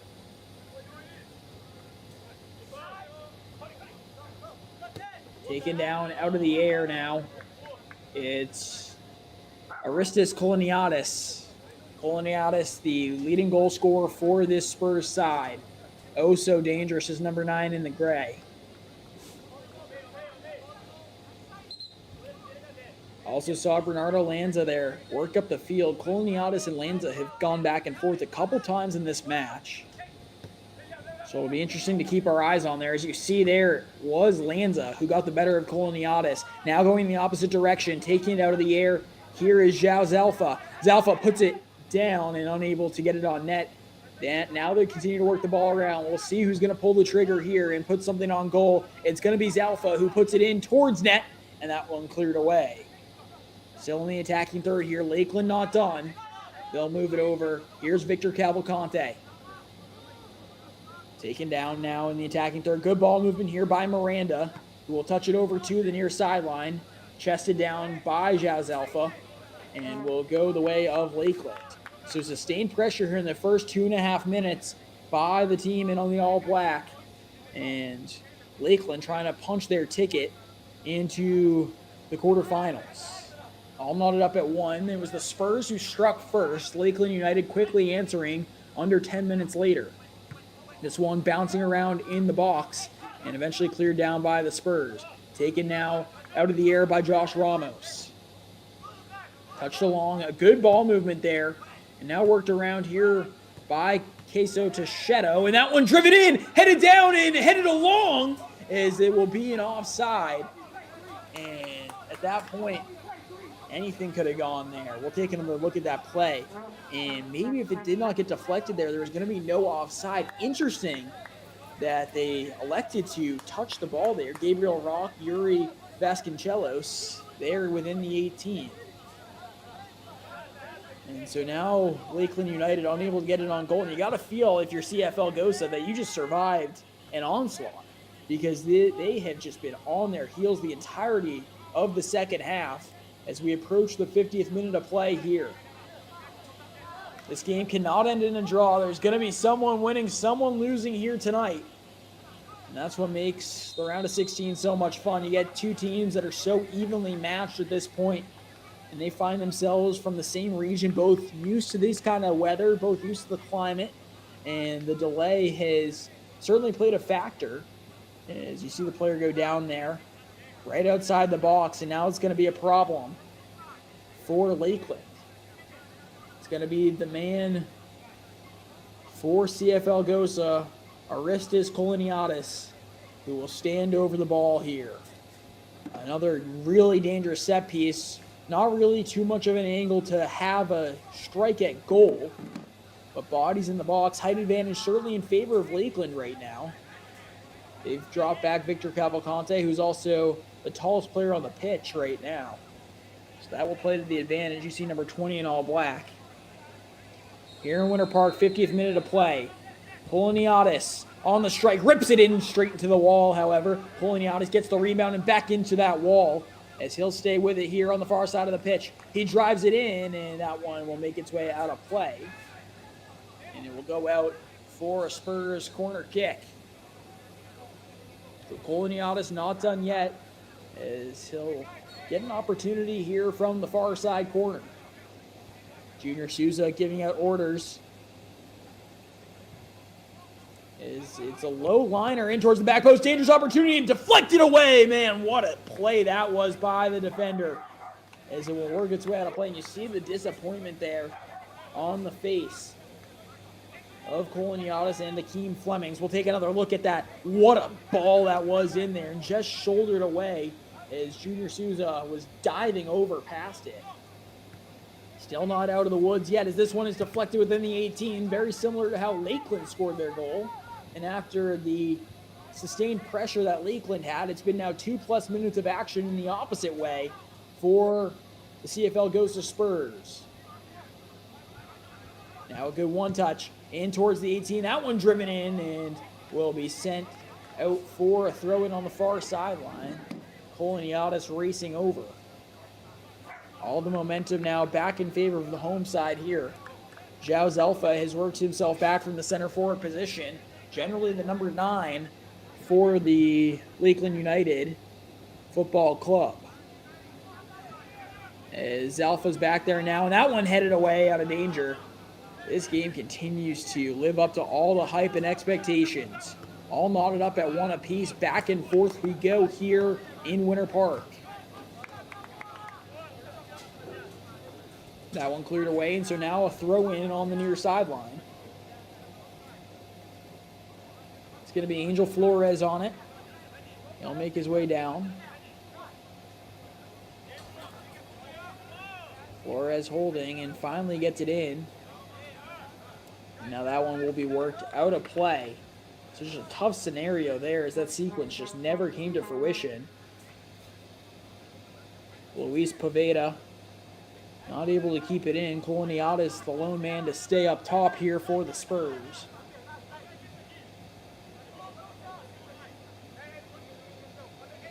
Bernardo Lanza shifting back to make the throw. Touchdown by Cavalcante, who was the hero scoring the second goal in their win over Leg AZ to defy expectations, knock off the number 1 seed, and eventually actually move into the round of 32, in which they won 4-3 in penalty kicks. You saw the highlights of that game during the halftime break. What a dramatic turn of events, as St. Pete went off the post twice and eventually resulted in a Lakeland United victory.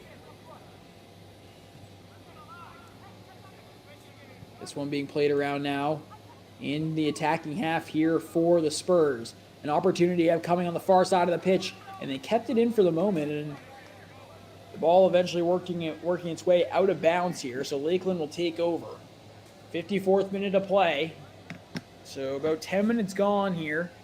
Both sides have had sustained pressure on their opposition. Neither has struck for a second goal, however, we're certainly in for a dramatic ending to this one. This one pushed forward and taken here in the attacking third.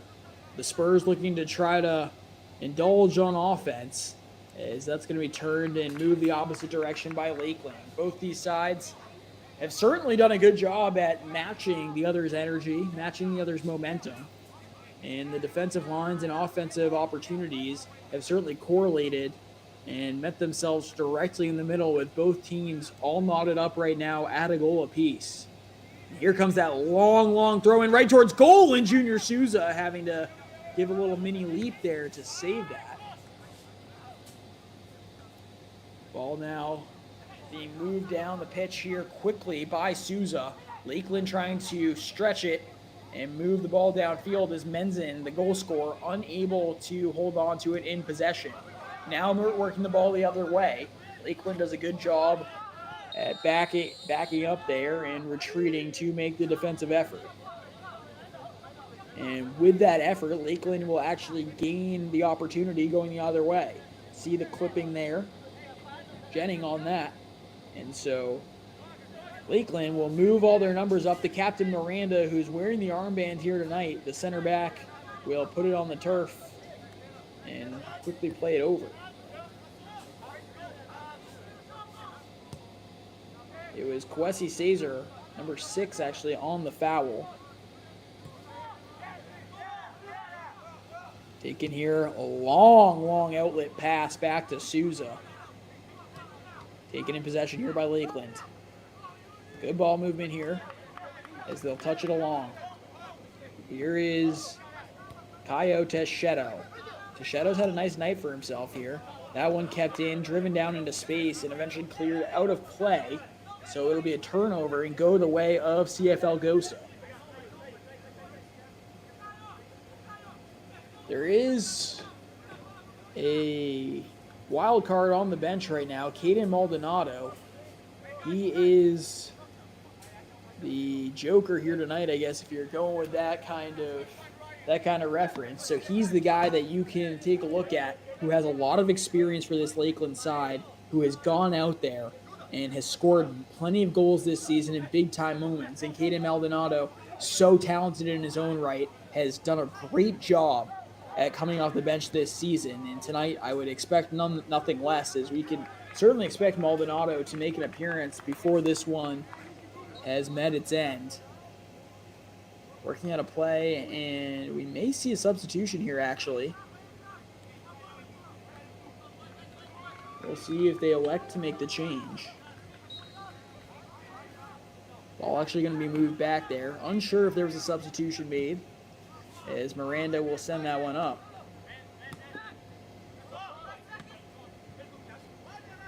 So we'll see when Lakeland United elects to use that card, with Caden Maldonado just looming over there on the bench. Working it into the attacking third now. Here come Lakeland United. Leo Menzin. And they're just unable to do much offensively right now. Both sides having trouble with the back lines. Good ball movement there by Lakeland, just unable to capitalize or get anything through the final 3 players for the Spurs. Chippiness has continued on. A lot of fouls here in the second half of play. We got 4 bookings in the first half, 2 by both sides. As it's now in the attacking third. This one dished down the far sideline, and a great play on the tackle as Junior Souza does a good job coming out, pushing Miranda out of the way and making the stop. Both teams communicating well here tonight. The chemistry has been evident, and your teams need that if you're going to continue to advance right now in the round of 16. Can't be playing with it, though, in the back half, as Lakeland United really trying to scramble and clear this one downfield. Cavalcante turns on the far side of the pitch, and that one will work its way out of play and will go the way of Lakeland. The intensity starting to pick up, about a half hour left in regulation time here. Both these teams have matched up well with one another. The scoring started in the 23rd, 24th minute with the Spurs netting it, and then in the 41st, it was Lakeland United who came up and scored a massive goal to knot this game up at 1 before the halftime break. Both team seasons have gone very similar, identical regular season records. Both the number 5 seed, both have run the table to get to this point in the round of 16 with an opportunity to advance to the quarterfinal. Both 4 wins, 4 losses, and 2 draws. And at one point, both these teams also had a losing record of 3 consecutive losses or more. And so they know how to battle adversity.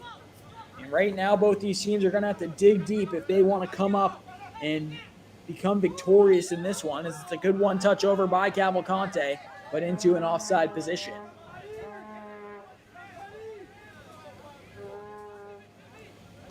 One to one is our score, 60th minute now. Eduardo Tinoco will send that one back over. Coloniatis. And now will be left here for Akeem Flemings. He has Angel Flores short. Flemings does have a really good IQ, possesses a nice boot on him as well, as he sends that one way down the pitch towards the 35-yard line. So it's taken now in transition the opposite way. Miranda on the ball, now out to the far sideline. Menzin. Head down and pass now, outletted towards Tichetto. Take it in transition. Trying to approach the attacking third here. Lakeland doing a good job at keeping possession is Zhao Zelfa. Over, and now it's Bernardo Lanza. The one touch between him and Eduardo Mello.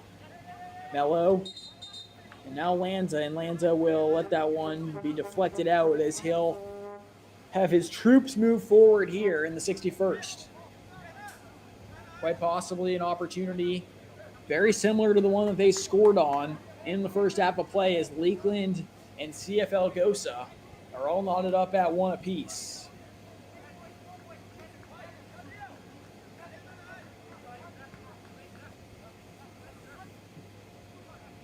Here is Cato Tascheto. Kyle looking on here. Has had numbers move up. Elects to play it back. And that one's skied up in the air by Mello.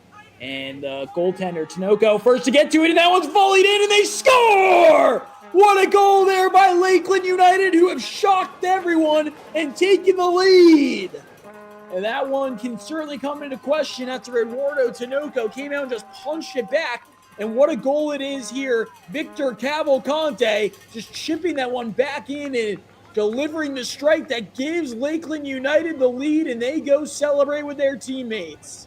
Let's take another look. It looked when Mello sent that one up, nothing was going to come of it. Tinoco just decided to punch it away, and Cavalcante just had to volley that one back in.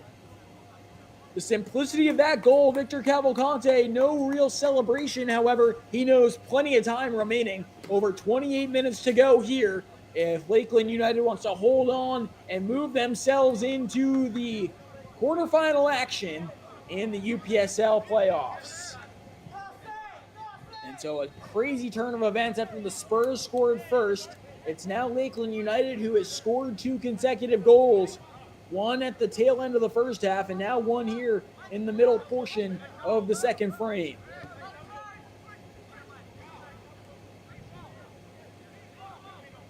On the ball now for the Spurs. They make the change. They've gone with Chris Dylan. They sub him in quickly into the center midfield, a player that they trust and rely on heavily to move the ball forward and push some offense towards Junior Souza's cage. So some gamesmanship now from Lakeland United as they're going to take their time. And the head referee today has showed a lot of disciplinary action. He showed that he's not afraid to blow the whistle or show a card. And so Lakeland United certainly has to be careful if they continue to waste time here. Cavalcante. Play on, says our head referee. For more information, you can visit www.upsl.com. to get all your news and highlights on the 2022 playoffs in the spring season here in the UPSL. You can also follow the UPSL's official social media tags on Instagram, Twitter, and Facebook. As the season continues to wind down, the finals will be taking place on August 7th, the semifinals on August 5th. And both these sides certainly have aspirations to get there. That one's fired in and they score! What a quick answer there for the Spurs, and it's like it never happened. Coloniatis with the goal, and the leading goal scorer for the Spurs capitalizes from way out. And in the 65th minute, it only took a matter of seconds for the Spurs to answer, and bang, we have ourselves a game. 65th minute of action, 2-2 is our score. Coloniatis from way downtown, and he has hammered it in past the diving goalkeeper. And there's nothing you can do there if you're Lakeland United. Man, what a goal, and Junior Souza tried his best to dive over and make the stop. And wow, man, what a game we have. An exciting one for you. The final round of 16 matchup here in the UPSL. And going down hard there is Lakeland, who looks to counter and answer their own. Back and forth we go. First, it was the Spurs who scored the opening goal. And then minutes later, Lakeland United answered. Now in the second half, in the middle of the frame here, it has been Lakeland United who took the 2-1 lead. And now just minutes later, and the Spurs answer with a spectacular goal of their own. It's really been a tale of two tapes here, as the Spurs have scored 2 goals from outside the 18, and Lakeland United scoring both of their goals on deflections and volleys that have redirected within the 18. And so now they're trying to take a dose of what the Spurs were doing here. Ball placed on the hash mark, and that is a diving save there by Tinoco. Man, this game has a lot of action going here in the 67th or 66th minute. 2-2 is the score. Corner kick upcoming. Mello over to it, and now Menzin will creep over. It's going to be Menzin who now will shift that over towards his right foot. So Mello backs off. It's going to be Menzin who scored the first goal, driving this one in towards the near post, and that deflection goes well wide of the cage of Tinoco.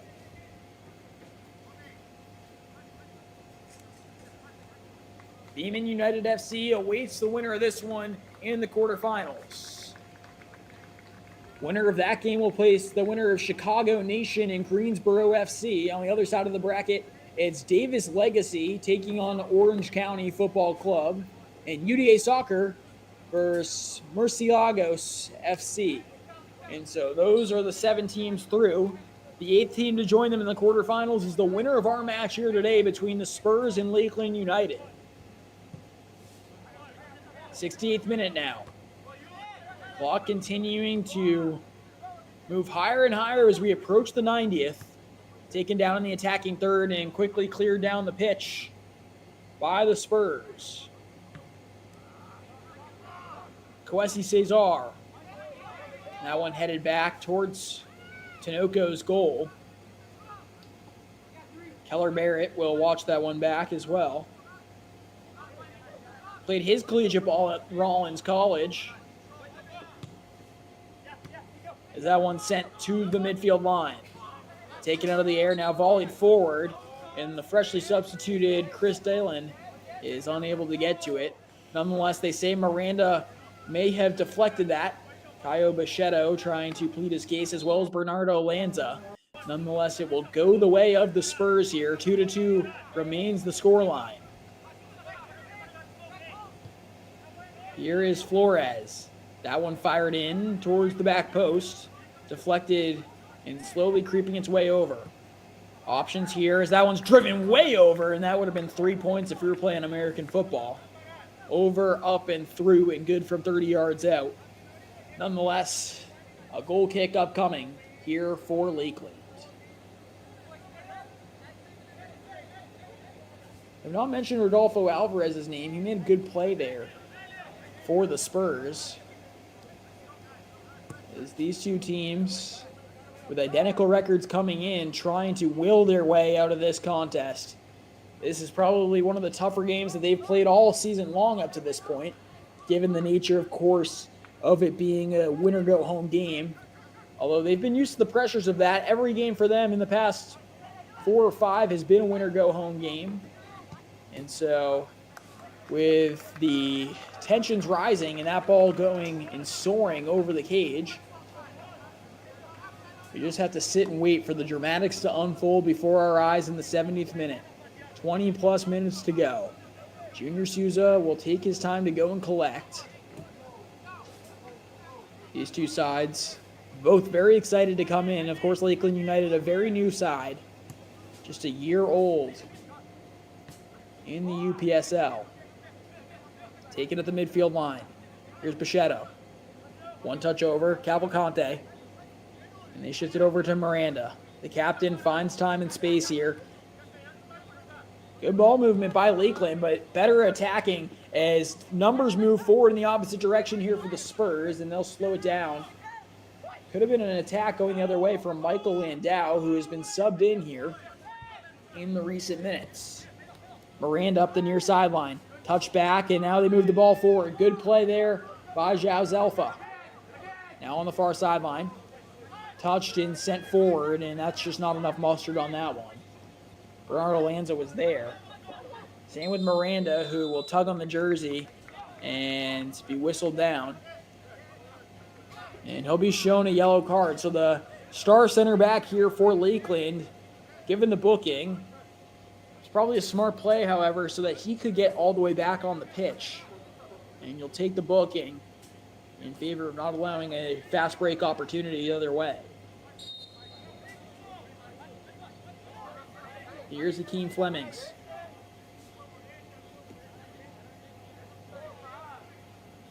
Cavalcante standing nearby, but Flemings has a boot, as we've already mentioned here tonight. Taken out of the midfield. Nicely there by the Spurs. That one played out and off of what looked to be Lakeland. And walking gingerly in the other direction here is Nikhil Alexander, who's also subbed into the game.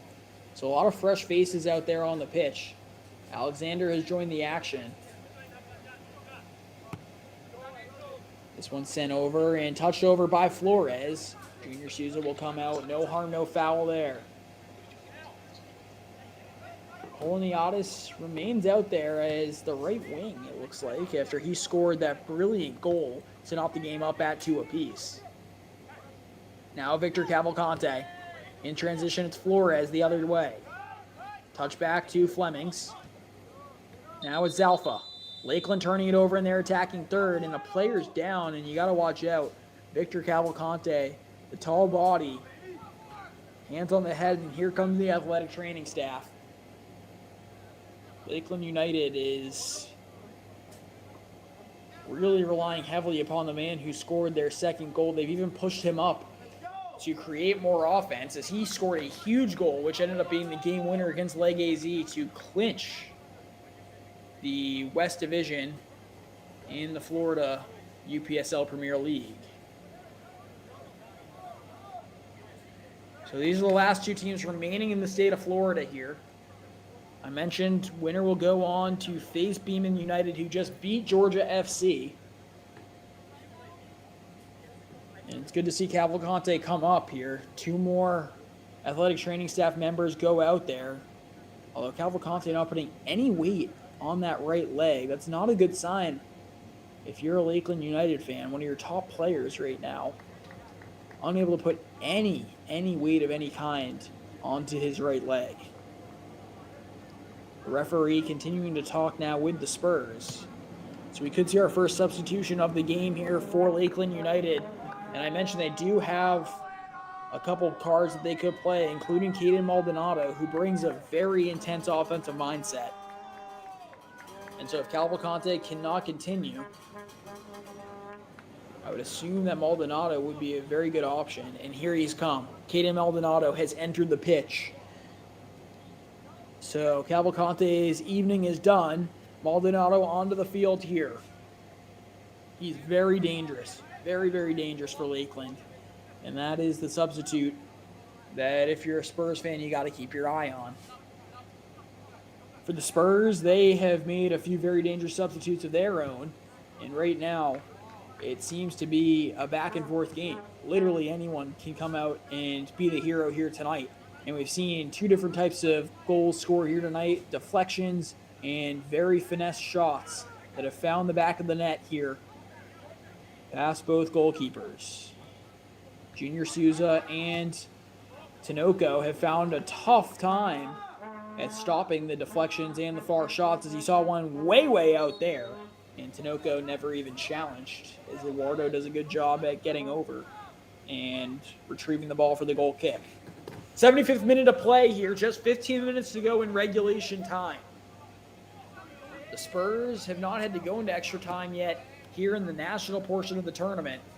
For Lakeland United, their first game went in 0-0 to penalty kicks, and the Woodworks saved them twice as Lakeland United came up victorious 4-3 in penalty kicks. Goal kick sent towards midfield and will not reach the midfield line, but the first touch nicely played there by the Spurs.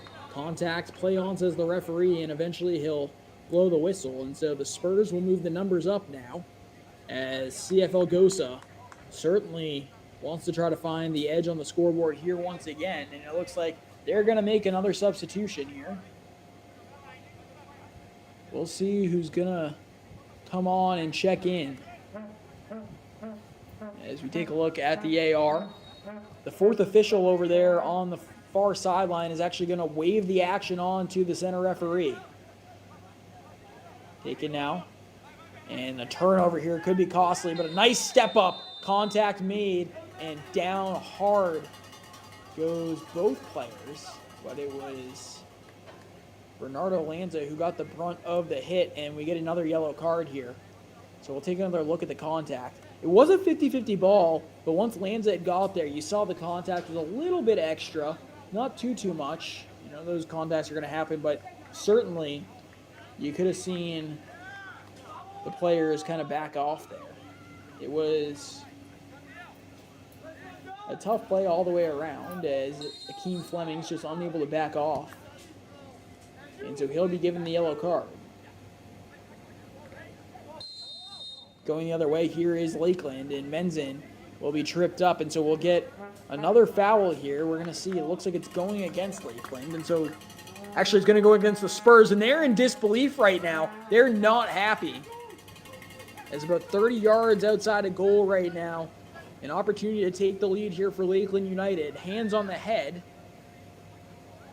Player's not happy. It's the freshly substituted Michael Landau who is pointing at himself in disbelief, saying there's no way.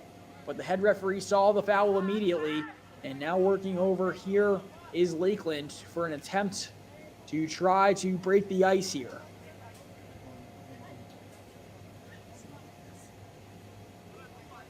'78th minute of play. 2-2 is the score. Four-man wall, and then a fifth for Lakeland that has joined the action. A lot of numbers forward, and that one's a driving ball in, and what a save by Tinoco, who's able to keep it away.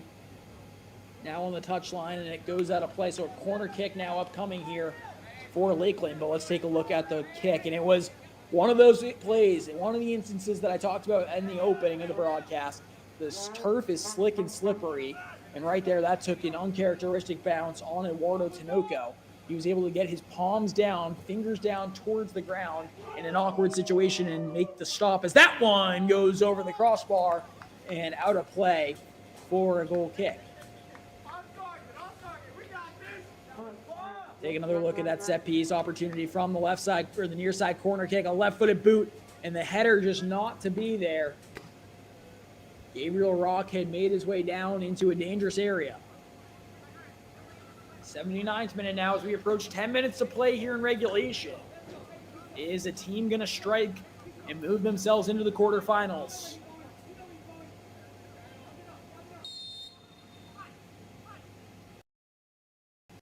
CFL plays it short. And now trying to clear out their defensive half. And that ball played out. So Lakeland United, who has had a lot of momentum in the recent minutes, really since the Spurs scored, find themselves back with the ball and another opportunity to move the ball up the pitch. Out of bounds once again, another throw in here. Taken out on the attacking third. Here's Maldonado, so dangerous on the ball.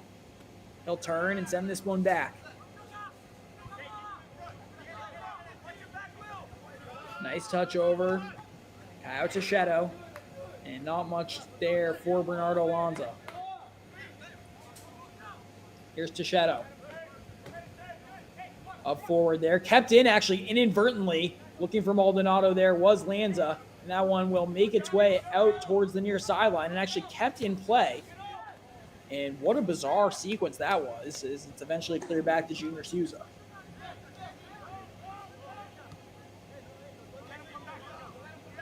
Miranda now. And that one will be headed out. Interesting play there by Josh Ramos, who has worked himself up the pitch. We've seen Ramos play almost every position on the field here tonight. Started as an outside back, now a winger up top. But Ramos has been everywhere and showing off the athletic ability there to get up and try to win the header. Angel Flores now.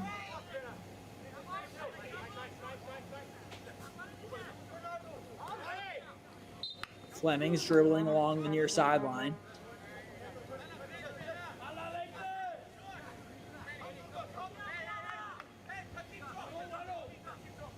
Coesi Cesar has recently gotten a yellow card as well for the Spurs.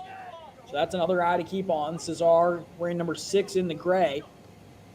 He's been everywhere tonight as well. Played a really good game in his own right, as Ramos will take it. Dribble through defenders here as Ramos trying to do it all himself. Deflected away, and Mello just unable to find a teammate. Clock continuing to move closer to the 90th as we approach the 82nd minute here. 2-2 our score. We had a lot of action in the 60th through the 66th. 2 goals were scored. These two teams trading blows as they did in the first half of play as well. And so it's led us to a dramatic final few minutes here in regulation. Foul will be assessed and whistled down. And it will go the way of the Spurs, it looks like. Head referee moving upfield. Usually a telltale sign that the defending team will have a free kick.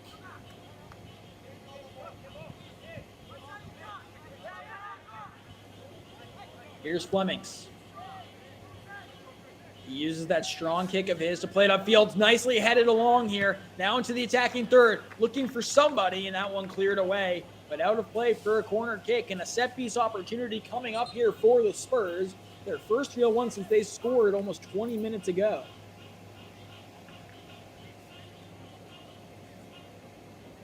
And with Coloniadas now checked out of the game, Michael Landau is going to head over there. And that one sent in towards the box and just over the top of the net. Looks like it got deflected and will go out of play for another corner kick. This time on the near sideline. Man, that was a crazy opportunity that came up. We'll see if we can get you guys another look at that in a couple seconds. As that one was driven just wide of the cage. Caleb Frank, number 22, has also checked into the contest. He's gone over to take this near side corner kick. The Spurs have certainly gone in and used their depth here as that one's driven towards the back post. Not a great corner as it's deflected and will stay the way of CFL Gosa. Lights are on. Turf is slick. An hour and 2 minute lightning delay at the beginning has forced this contest to have all the dramatics and more that you could want. Round of 16 matchup. Winner continues on in the national tournament. Loser season is over.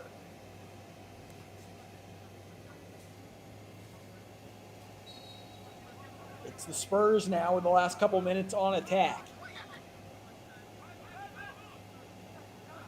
Taken down. And here come the Spurs as they retreat back here for the moment. It is William Centeno, another Rollins guy.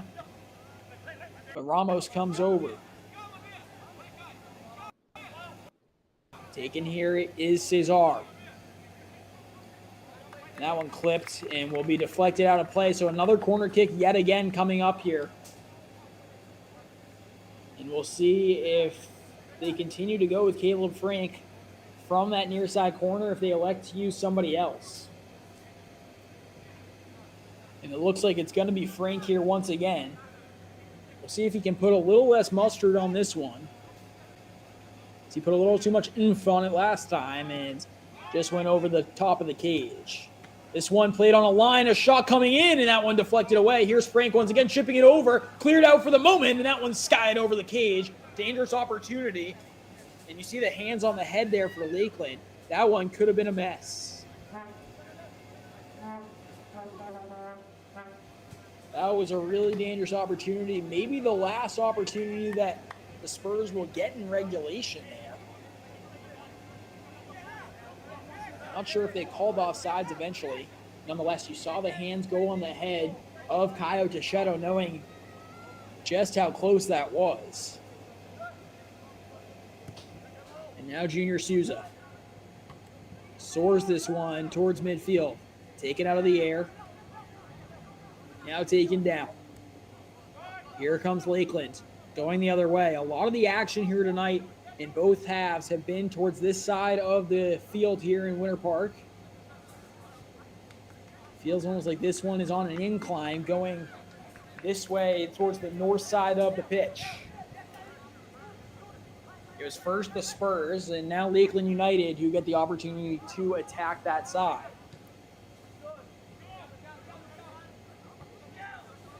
And here working himself back is Teixeira. And now forward towards Ramos, who runs after it, and Tinoco had that one covered the entire time. Tinoco finding himself in rhythm here after two deflections that he could not do much about. First one he could have. First one is an error that he wants back, certainly, after he punched it right to Victor Cavalcante, who has since left the game injured, which has been a big story. Koloniadis also has left the game after he scored the second goal to knot us up at 2 apiece. And contact down, so a quick whistle and quickly moving the other way. Here are the Spurs. This game continuing to get more and more chippy as Miranda being more aggressive. Now Cesar taking it, and that one clipped in there. Bernardo Lanza puts his head up, and a yellow card is going to be issued to Lanza. And so now almost half the field from the starting lineup has been booked for both these sides. A lot of yellow cards given out tonight, and people on cautions have to be tremendously more careful, especially in a do-or-die matchup. Now into the 88th minute. Back and forth this game has gone. Both teams have held a 1-goal lead in this game. Both teams have had to come back and tie it. The adversity has been shown here, and both teams have responded well. The Spurs have made 4 more subs than Lakeland United, actually 5 more subs than Lakeland United here tonight, as Lakeland has kept a majority of their starters on there. Maldonado, the only one to check in for the second goal scorer, Cavalcante. Similar area to where we saw Koloniadis score the second goal from. And the ball has been put down on the turf about the 29-yard line on the American football lines. And so that means it's going to be a 39-yard attempt, really, to try to beat Junior Souza. Players for Lakeland using this opportunity to get some water. The much-needed hydration and the humidity here in Central Florida. Winner will move on as this one will be quickly driven in towards goal. Souza's there, however, and just catches that one, and will hold on to it for an extra second. Winner goes on to face Beeman United in the quarterfinal.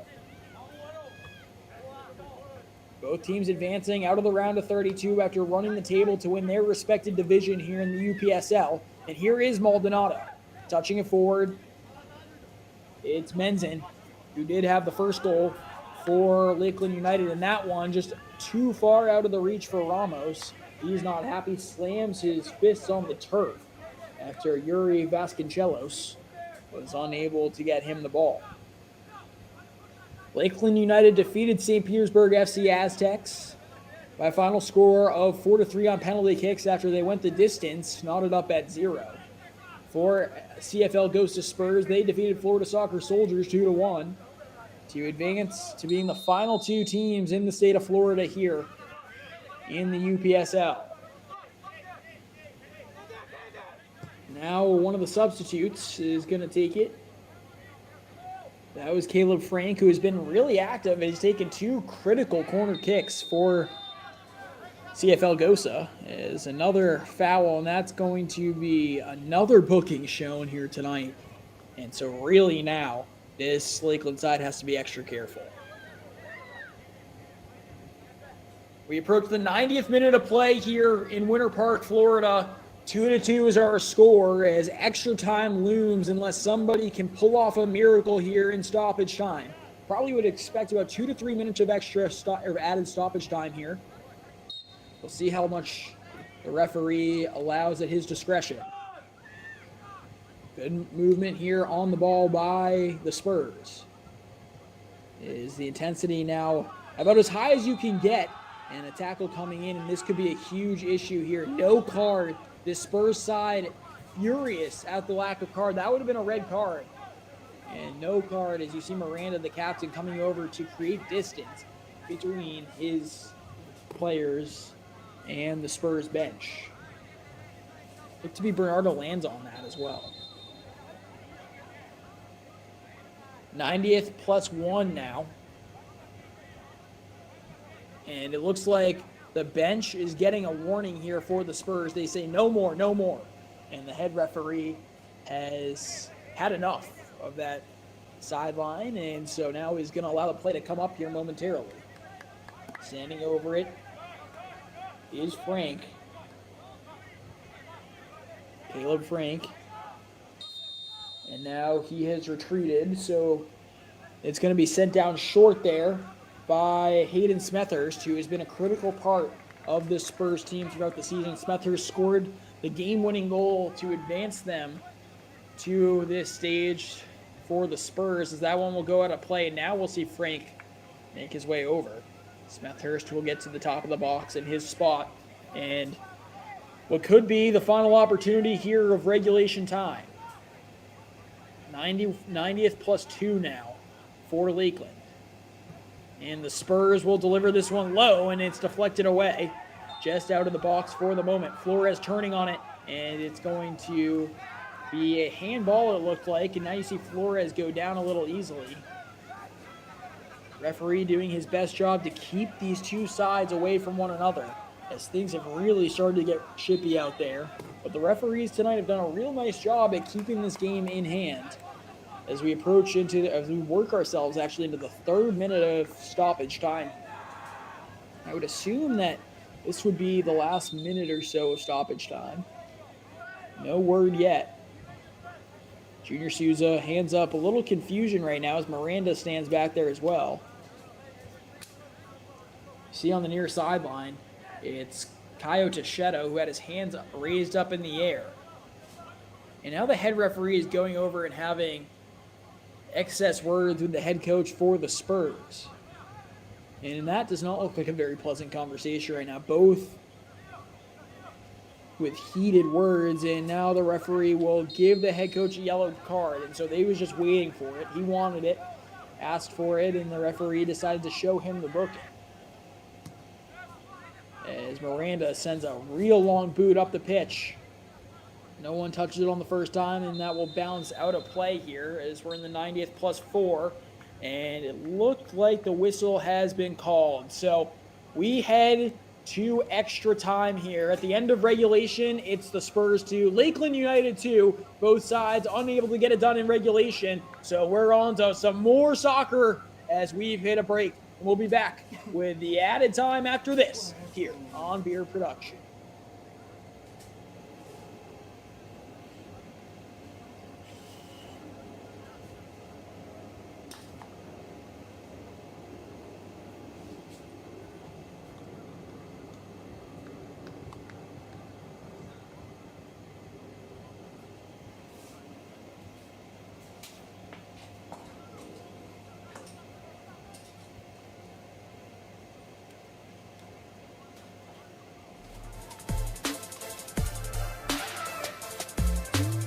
So let's take a quick look at the goals that we've seen scored here today. First goal was a rocket in there past the diving Souza. And then a couple minutes later, it was an answer here by Lakeland United, who headed it up there, and the deflection came in by Menzin, and they scored to knot the game up at 1 apiece. So we hit the halftime break, and then later on, it was Lakeland United in the 61st minute getting a boot on it. It was mellow up in the air, and then it was like very innocently put back in towards the cage, and Cavalcante netted it to give Lakeland their first lead of the contest, 2-1. And later on, it was CFL Gosa who saw that happen, and then just a couple seconds later went down the other way, and Koloniadis in his last play of the contest came over, put his hands on his face, kind of shocked that he was getting subbed out after scoring that goal, and made his way over to the bench. And that's where we have it, 2-2, as we've hit the extra time break. We'll be back after this.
Extra time about to get underway here. 2-2 is our score.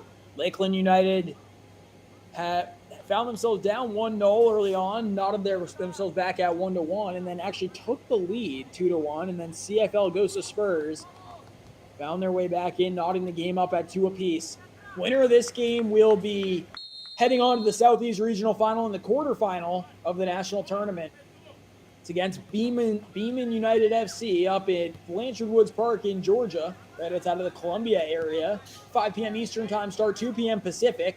Beeman United defeated Georgia FC today, actually. 6-3 was the final in their round of 16 matchup.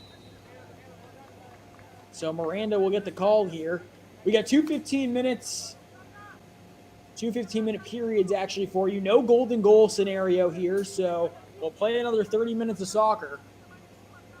As we'll wait until the 120th. If no winner is provided for us, then we head to penalty kicks, something in which Lakeland United did. And so because of that, in their first game, they're probably a little more experienced and ready for this. Although CFL Gosa might have a little extra energy given the fact that they did not just have to go the distance a couple days ago.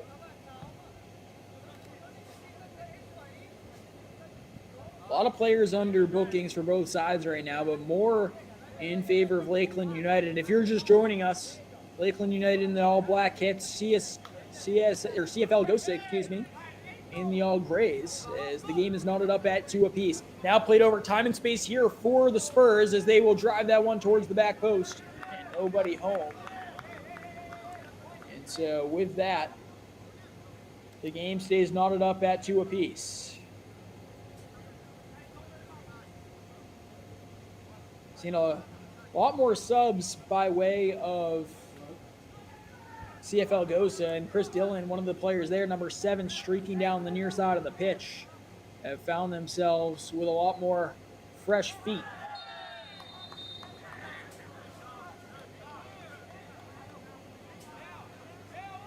So I mentioned that the Southeast Regional will be played up at Blanchard Woods Park. Beeman United is awaiting the winner.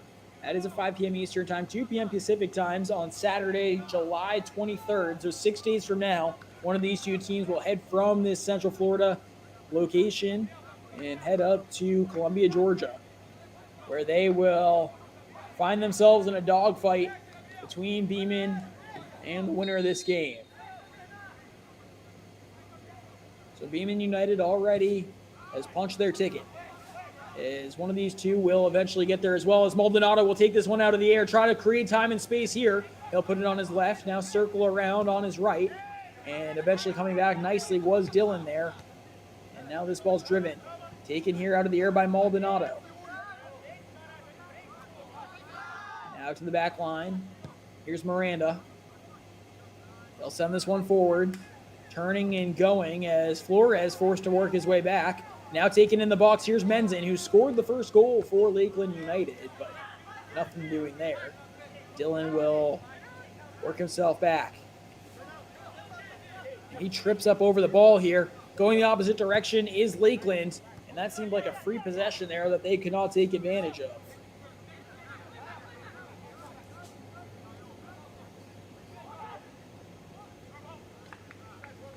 That ball will trickle in and find Souza.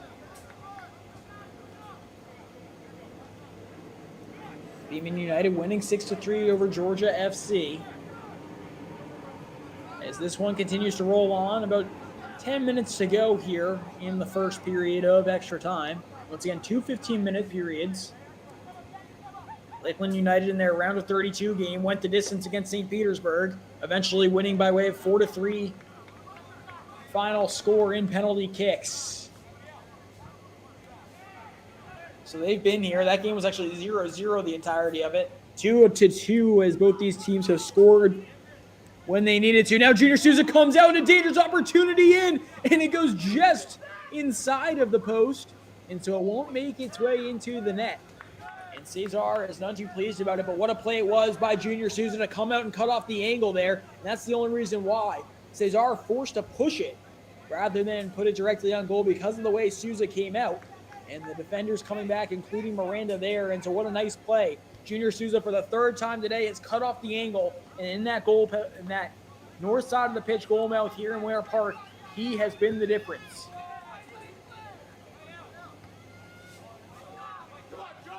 Maybe eventually we can get those videos to you on the replay of Junior Souza doing his best to cut off the angles, and that's just another one there, in which Cesar wants back.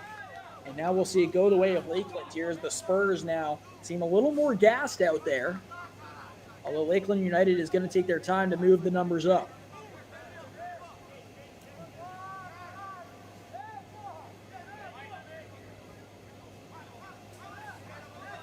Eduardo Melo, who played a big factor in that second goal that Victor Cavalcante scored. Cavalcante left the game injured, replaced by Caden Maldonado.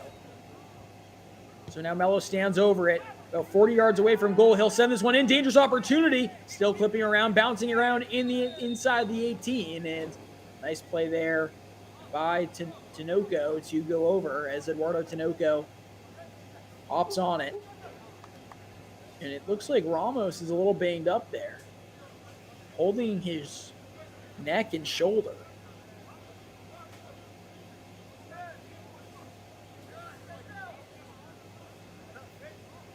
And now the ball will be dropped here. Head referee quickly gallivanting down the field as Tinoco will send a long free kick way down the pitch. It's one of the longer free kicks that we've seen throughout the humidity of the night. Racing over and taking it is Flores. And that one will find its way down the far sideline and out for a Lakeland United throw-in. And actually we'll be shifting over there to Junior Souza. So Souza kept it in play.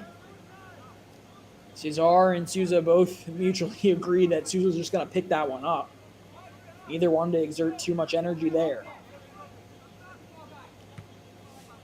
Souza will punt this one way down the field and one out of the air there by Josh Ramos. He also gets the second touch on it. Now clip back. Ramos in transition here, trying to kind of find some sort of momentum.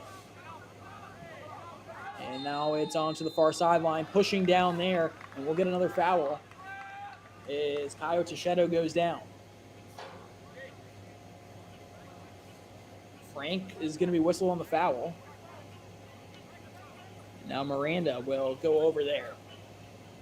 Still very far away, but this is the kind of distance where you could expect a deflection on goal, and Lakeland United has been superb here tonight at getting deflections in front of the goal. Both their goals coming by way of that. And now it's Eduardo Melo, actually, who's going to send this one through the humid night. Frank will clip that one away, and it will go out for a Lakeland United throw.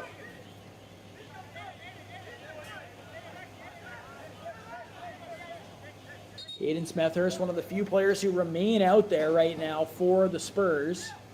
Smethurst, despite being an outside back here tonight, has done a lot of good work in the midfield this year as well, scoring a couple times here for the Spurs.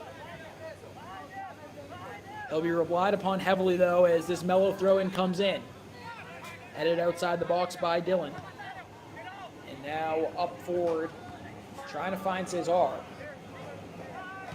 Ball working the other way, it's Menzin. Now played down on the far sideline.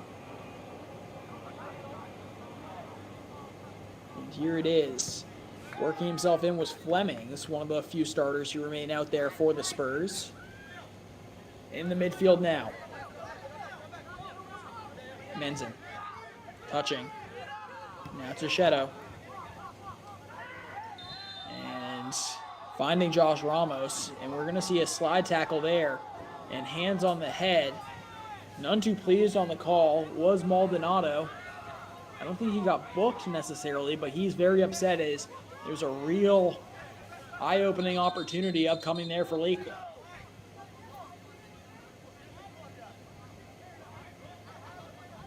Score remaining 2-2 here. The head coach for the Spurs has also been shown a yellow here tonight. He continues to chirp on towards the referee as that ball is just driven down there. Not a great play for the Spurs to just turn the ball right over. As we approach the 100th minute here, 10 minutes into extra time, 5 more to go in this period. As it's sent down, a little tug of the jersey by Flemings, and will make its way out of play. Just seems like Lakeland United is using their experience from last week in this scenario to try and get more and more attacking pressure on the Spurs back line. That one will make its way out of play. Saw Bernardo Lanza trying to sell it. Yuri Vasconcelos over there as well. You saw him put his hands up. And both these sides continuing to be chippy. No one really wants to make the first punch here. Metaphorically speaking, of course, is they try to go towards the goal.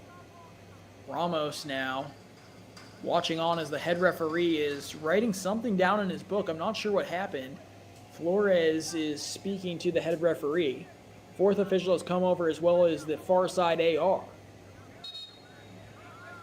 Some of the fans in attendance here tonight have their hands up in the air as well.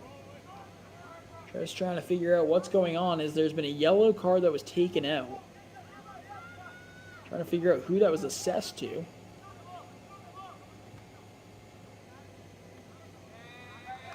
And a red. Wow, what just happened? I'm not sure what just happened on the far side of the pitch here in Winter Park, but a huge decision nonetheless here, as it's been almost 2 minutes of this. So a second yellow shown to what I believe was number 13, Bernardo Lanza of Lakeland United.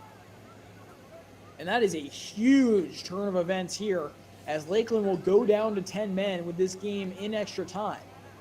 And now 4 players have gone over to plead their case to the head referee, and I've mentioned the yellow cards throughout the broadcast. It was only a matter of time until a player got a second yellow, especially with all the starters remaining in there despite one. And the lack of substitutions have come back to haunt this Lakeland side, but we'll take a look at what happened here. So CFL Gosa was all around there, and it looked like there might have been a little talking as the referee went into his book. And you can see, it looked like it was Bernardo Lanza who said something to the referee at first and then was issued his second yellow card of the match. And so now Lakeland will be playing with 10 men here for the final 17 plus of this game. And we'll see if the Spurs can take advantage of it. Actually, one of the games that Lakeland United was down to 10 men, they scored a goal in the division final against Leg AZ. And so that was something that they can hang their heads high on at least right now, or hold their heads high on. But CFL Gosa certainly can use that red card as a momentum switch. I'm sure they will get those 3 minutes added back on here at the end of the frame, as this one is aggressively played down the pitch, and once again, no one home there. Souza, recognizing the situation, is going to calm his boys down here with just 2 minutes on the clock and then the rest of the stoppage time in the referee's discretion. And Souza will boot this one over the midfield line all the way down, and I'm sure now if you're Lakeland United, you've got to shift your mindset to trying to score, but you can't be too aggressive because the Spurs now have the extra man going back in transition the other way. Played over. And now back to Cade Kropp, who has made a substitution into the game. Here's Miranda. He'll clip this one back towards the near sideline. Taken down on the chest. Menzin just slipped on the turf. Lost his boot, actually. And now will be played back to the back line here. And Junior Souza will come out and play it into his box. So a little gamesmanship here from Lakeland, as Cesar forced to just run after Souza. 1 minute to play here before the stoppage time, which we expect 2 to 3 minutes of stoppage time after that whole red card fiasco. Over the midfield line once again. And no real numbers forward. The goalies continue just to play kickball between one another, as Tinoco will get it this time. So it doesn't look like we're going to see much here in the first frame of the first added time period in extra time. So with maybe one more attack here to muster up for the Spurs, you got to start looking into the second 15-minute frame as there's contact on the far side of the pitch. And you got to be really careful here. You don't want to go to 9 men as a yellow card has been shown to, it looks like Maldonado.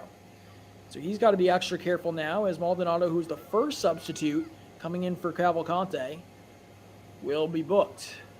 Take another look at that dangerous tackle. Wow, that is a real dangerous tackle. Did not see that in real time here. And so with the score 2-2, Maldonado making a really tough play. I mean, if that's at a less critical time in the game, that could have possibly been a red. I mean, that was a reckless challenge there, so we'll see. But it looks like the head referee is not going to give any stoppage time. And so we've hit the end of the first extra time period. And a lot of action there. A critical red card given out on the second yellow to number 13, Bernardo Lanza. So Lakeland down to 10 men as the Spurs have the man advantage in the final 15. We'll be back after this break here on Beater Sports.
Welcome back here. Second extra time period about to get underway.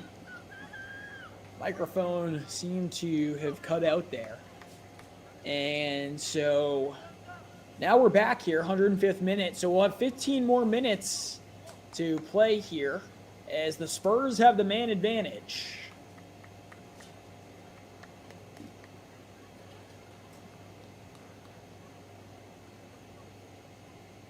It's going to be Lakeland United who start with the ball down to 10 men after a second yellow was sent out to Lakeland. So now Lakeland the only team on the pitch here. It just seems to be the first goal scorer for them. Number 11, Leo Menzin, who's discussing maybe that possible yellow card there, that second yellow card given. So Bernardo Lanza out on a red card now. So Menzin and company are going to have to weather the storm here as we're back underway.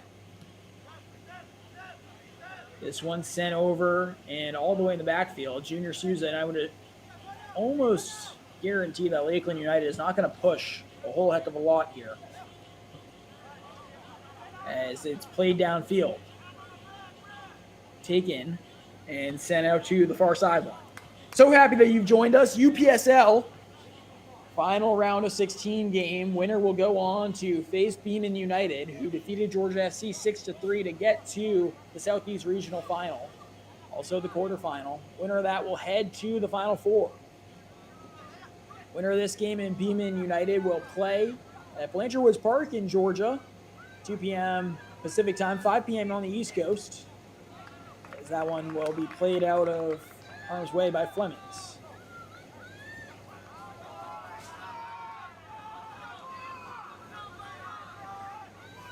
Two to two, the score remains. And Lakeland United actually with a surprising opportunity as they've moved up the field. CFL Gosa, not as experienced in this, as that one seemed to have slipped out of the hands of Bichetto over there. And now turning, Menzin will try to whip this one in. And nothing really doing there. And now we will go out on the far sideline, throwing for Lakeland, who I'm sure will take their time here. We've seen Cade Kropp sub in, Caden Maldonado, the two subs for Lakeland. On the other side, we've seen William Centeno, Nikhil Alexander, Chris Dillon, William Centeno again, actually, Caleb Frank, and Michael Landau all sub into the contest.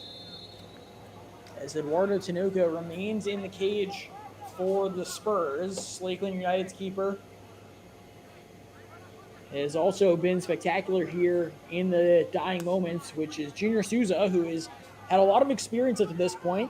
Lakeland United in their round of 32 game, forced to go the distance, tied up 0-0 and won by a final score of 4-3 in penalty kicks after St. Petersburg put two off the woodwork and eventually resulted in a Lakeland win 4-3. In that game, if this game does go to penalty kicks, they reached the final and found themselves winning against Lake AZ 2-1, but they reached the penalty kicks in that game and missed their first one, and so had to battle adversity there too. And now Lakeland battling even more adversity here tonight, down 10 men as the Spurs look to try to muster an attack over to the next freshly subbed in Dillon. Dillon will cut inside, try to create space, whips that one in, and never really got a chance on the box, and flies that over for a goal kick. So a goal kick upcoming here for Junior Souza as we're now in the 4th minute of extra time here in the second frame. So glad that you've joined us.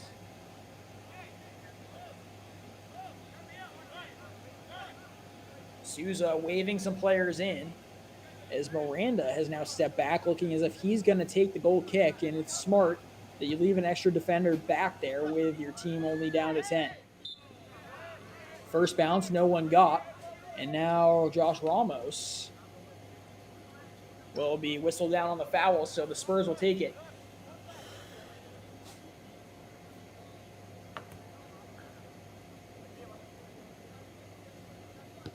Players shifting back here. Quick restart now for the Spurs. 110th minute out of 120.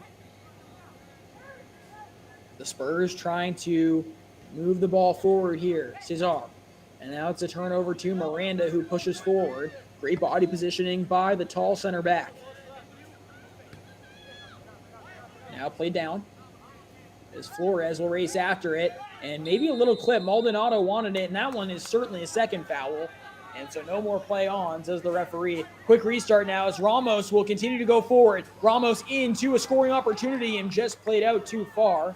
Surprised the referee allowed that to happen there, as both teams seem to be jawing with one another, and it seemed to catch the referee off guard.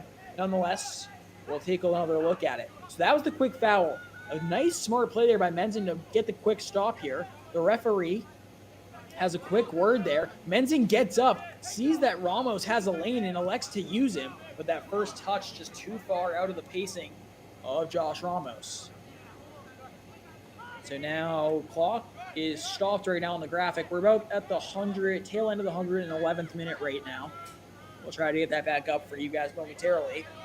Here is Flores. Now Flemings. 2-2 is the score. Up the far side of the pitch.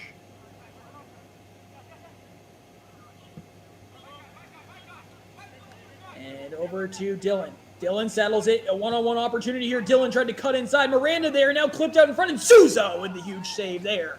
Junior Souza hops on that and makes sure no one can get it past him. And they make the stop here as the game is still tied up 2-2.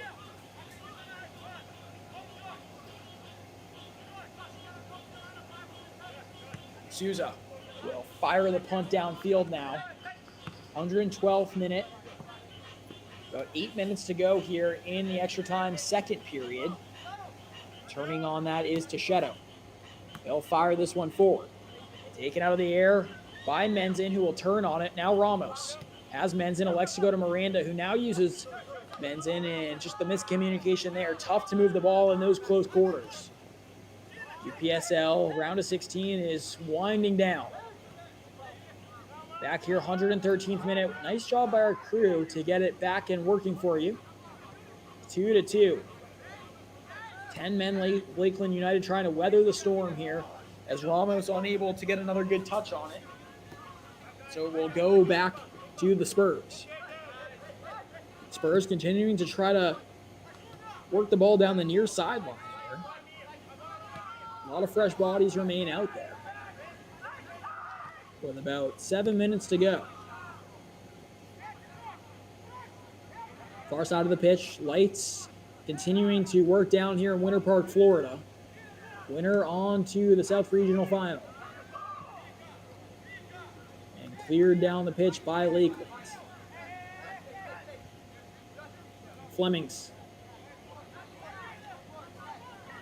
Slow moving possession here for the Spurs. Flemings once again has Flores, elects to use him. Time and space here. Now Dylan. This Lakeland United side is allowing the Spurs a lot of space here in possession. And that might be a mistake here as the Spurs gain some kind of space, and that one is whipped in and goes just wide of the cage. Junior Souza thought that was going to beat him there, and you see he's down an extra couple seconds. And on top of the gamesmanship, I think that was really, really close. Way closer than Souza had expected. Not sure if that took a deflection in front of him, as Miranda was given the ball quickly by the Spurs sideline. Let's take another look. CFL Gosa has scored there 2 goals like that and did get deflected in front, it looked like, as it just whips past the near side of the post in the woodwork, doing the job there to keep the ball away. So now in the 115th minute, just 5+ to go here in the second extra time period. So dangerous in the waning minutes as Cesar could not get to it. Cleared down by Miranda. Flemings now. And now here's Ramos. Taken out of the air, clipped forward, and again, eventually Flores on the ball.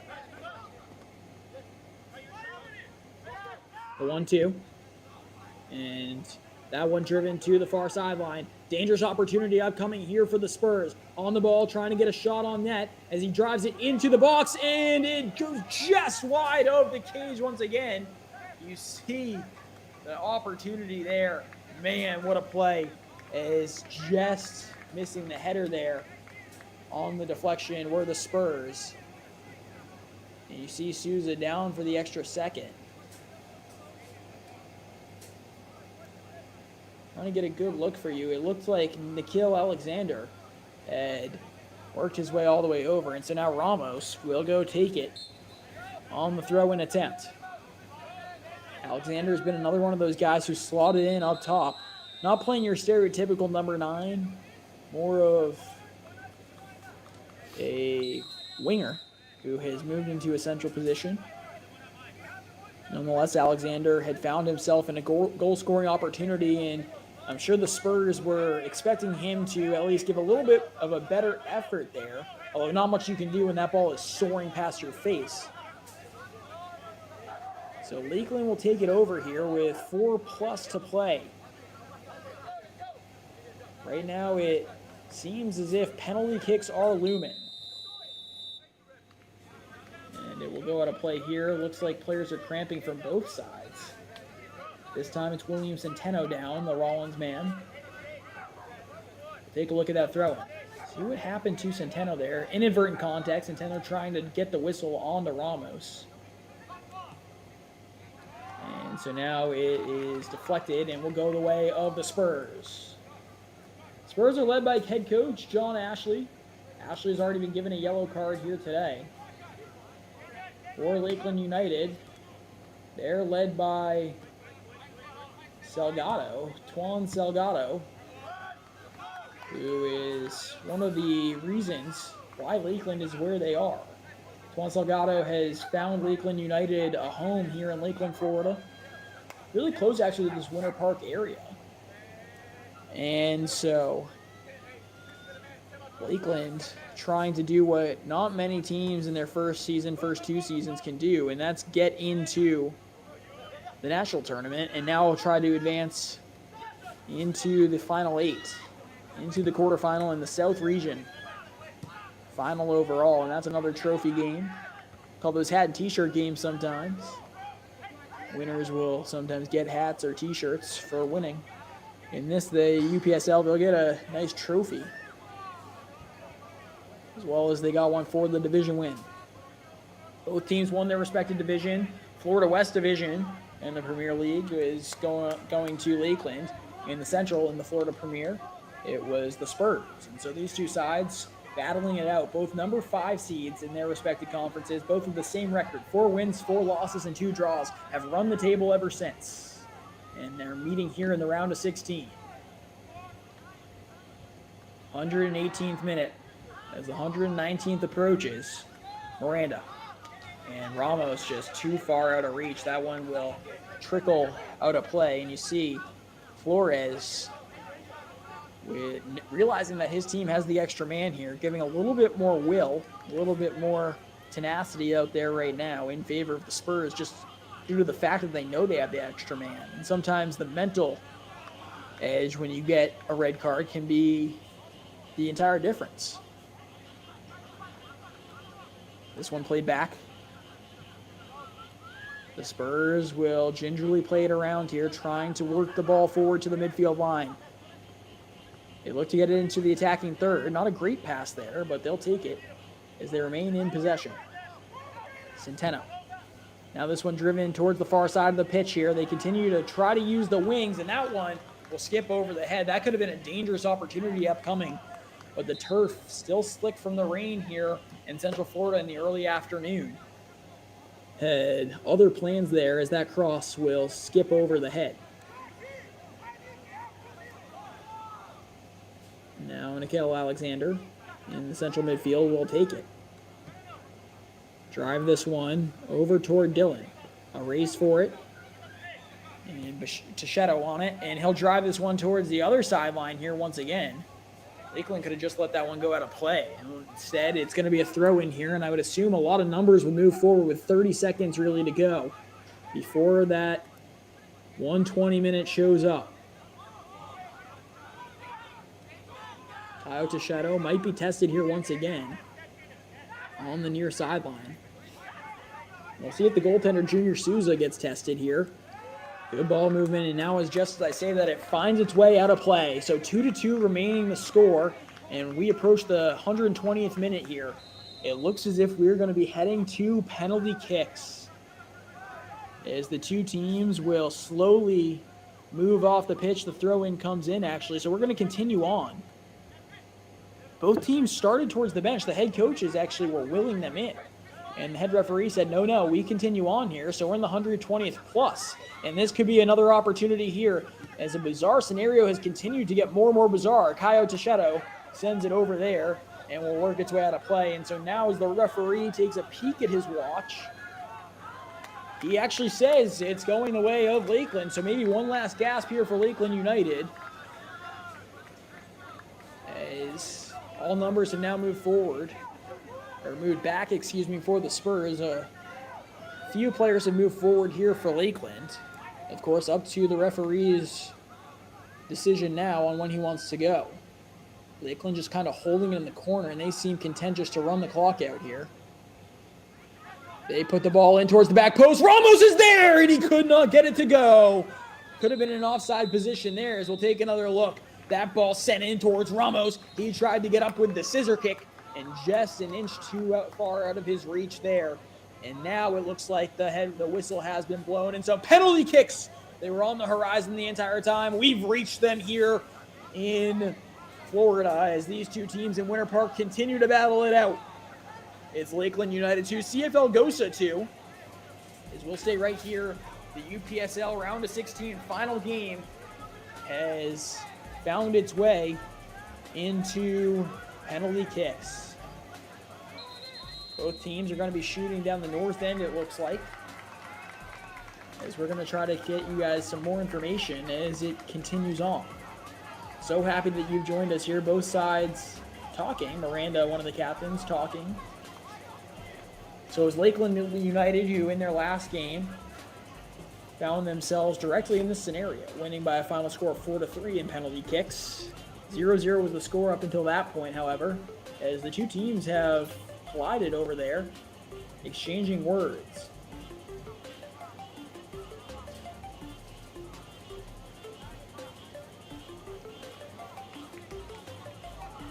So now the team's going back to their respective benches. We continue to await all four officials and what they decide to do here, but the UPSL Premier Division in the round of 16 comes down to this. Lakeland United, the CFL Gosa Spurs, 0-0 in penalty kicks, 2-2 on the real scoreboard here. And there's really nothing more that you can ask if you like dramatics. We'll take a peek at that opportunity that was had in the early goings. This happened actually in the early goings of the first intermission, or in the second half, excuse me. So then that one was played in. Those were the close opportunities in extra time. Junior Souza came out, made a second save that you saw there, and made 3 sliding stops to cut off the angle. Missed the last play of extra time. Ramos on the scissor kick, just unable to capitalize. And so they went scoreless in the extra 30 minutes. And so after all of this, they have been unable to get a winner. We're going to take a break, but before we do that, we're going to tell you that you can find all the UPSL news on their official Instagram, Twitter, and Facebook. You can also go to www.upsl.com and find all of their information that you could need. Highlights and a whole lot more articles as well. Actually, we're going to stay with you here throughout this. As the referees, you can see them over on the far sideline. Fans have continued to make their way down. To start to recap where this game was, we came in. Supposed to be on air at 6:30. It was an hour and 2-minute rain delay with actually no rain, so it was inclement weather. So the weather and the lightning in the surrounding areas caused the game and forced us to wait until 7:32 p.m. Eastern time, where the two teams kicked off, and it was CFL Gosa who came and capitalized first. And then later on, it was Lakeland United, as we approached the 40th minute mark, who knotted up the game at 1 apiece. In the second half, Lakeland United took their first lead of the game, and then CFL Gosa moments later came back and capitalized, and that was the last of the scoring action that we saw. Just so you know, Lakeland United is down to 10 men.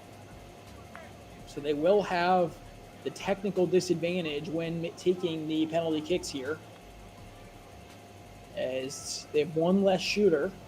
So that means the goalie's going to shoot an extra shot earlier.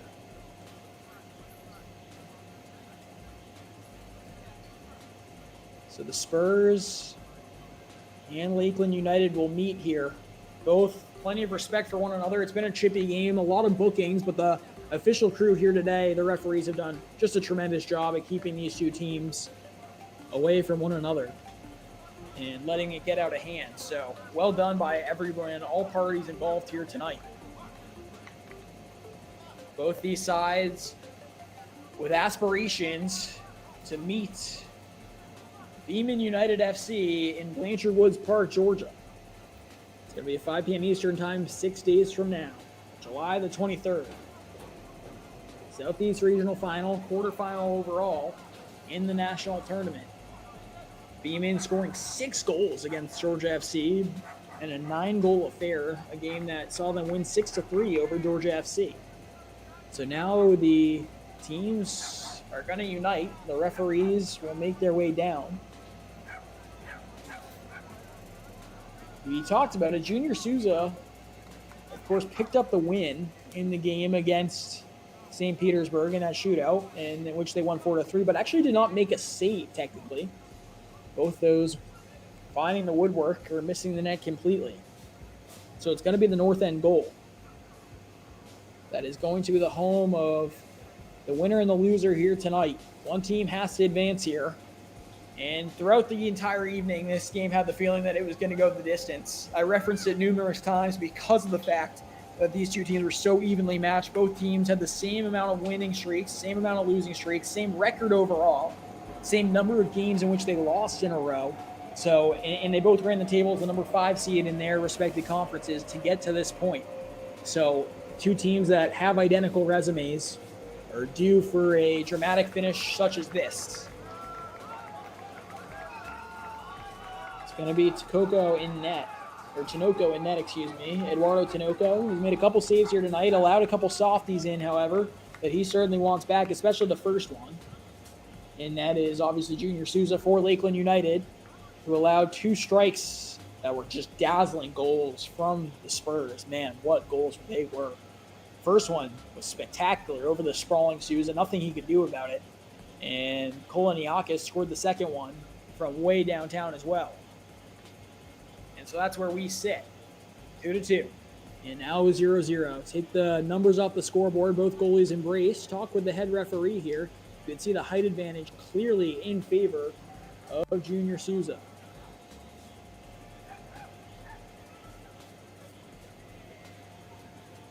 And height in this circumstance certainly matters. As you see the two teams at center midfield line, we're going to see who's going to score here, or who's going to go first. See who won the coin toss. Cade Kropp is subbed into the game as well, and it's actually going to be the Spurs who go first here. They're going to step up and try to start this penalty shootout off. Lakeland United and CFL Gosa Spurs.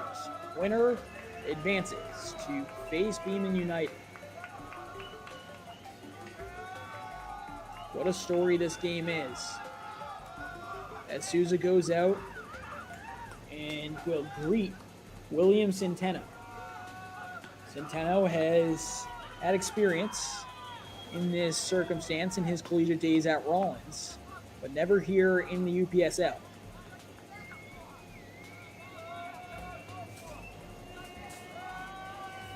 And this seems a little bit far out right now on the penalty kick. This seems to be the 2-yard line that they usually kick the extra points at in football. Not sure that the official has gotten this right. Nonetheless, we're going to allow it, of course, and see what can happen here as Centeno stands over the ball. Centeno slowly working his way up and goes the way, and what a save there by Junior Souza, who claws his way over and is able to make the stop. We'll take another look at it. Slowly working his way up was William Centeno, and Souza guessed the right way the whole time and was able to make the stop. And so now the captain for Lakeland United, Miranda, will come up. Lucas Miranda has been a focal point in the backfield the entire night. As the center back finds himself in about as much pressure as you can have. He actually took the first one and missed the first one in the last penalty shootout. So we'll see if he can change his fortunes here.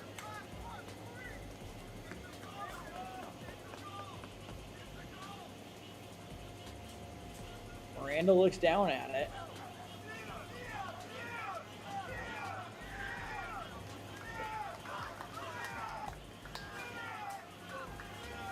Looked on here by Eduardo Tinoco. Lucas Miranda. And he'll go off the crossbar. Lucas Miranda has done it again and missed for the second consecutive penalty shootout. And so far, we stay scoreless. We'll take a look at it. Lucas Miranda decided he wanted to go right down the middle and just could not slot it in there. Tinoco heard the woodwork and was able to get the stop. And so now it's still 0-0 here.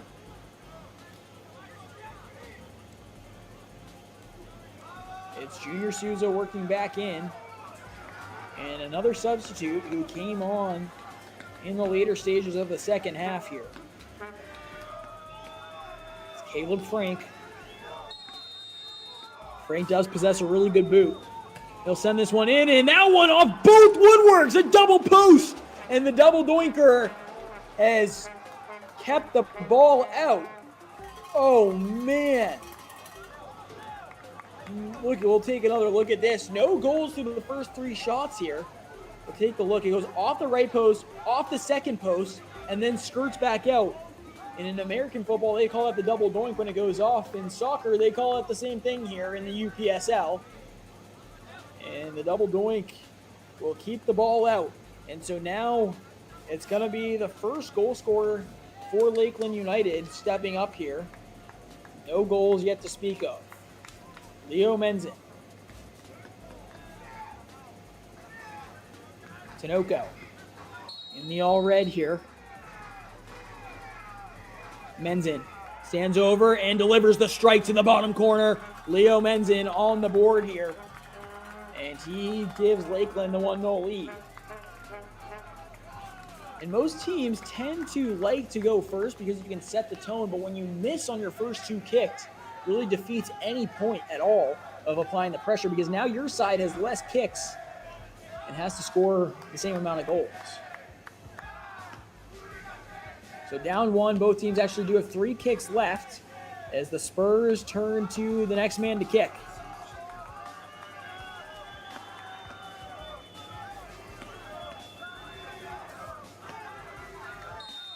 It's going to be Kawesi Cesar. Cesar staring down, and he'll deliver the strike in there for the goal. Kawesi Cesar says no, no, no to Lakeland United right now, and they knotted up at 1 apiece here. The third kick now upcoming for Lakeland. Man, what a dramatic turn of events this game has shown us. These two teams so even that a penalty shootout is the thing that is going to separate these two clubs.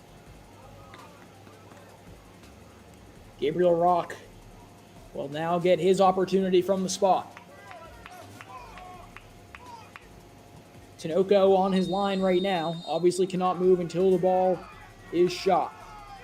And here he comes, and guessing the right way, there is Tinoco who makes the stop. And we're all knotted up at 1 apiece. You can see in the top half, or the left side of your screen there, the Spurs, a loud chant and excitement there as the huge save from their keeper has knotted this game up and kept the game knotted at 1 through 3 kicks. Both teams have missed twice. Both teams have been saved once and hit the bar once. So now on the 4th kick, we're all even at 1 apiece. Another opportunity upcoming.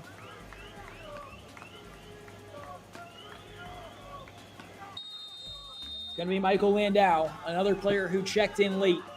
Landau will go with his left foot and a save there for Lakeland. What a penalty shootout this has turned out to be. They swap save after save, swap 2 goals, and here we are. We go into the bottom half of the 4th now with Lakeland a chance to take a goal lead.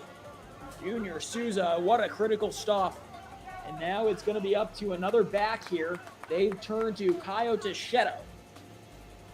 Teixeira will waltz his way up there, taking his time. Is going to make Tinoco think about it even more.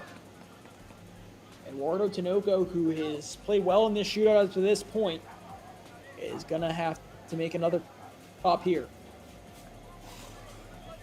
From the spot. Here is Caio Teixeira. Teixeira Standing over, going with the right, and guessing the right way. There's Tinoco, another save. And 1-1 remains at 2 saves by both goaltenders here in the fourth.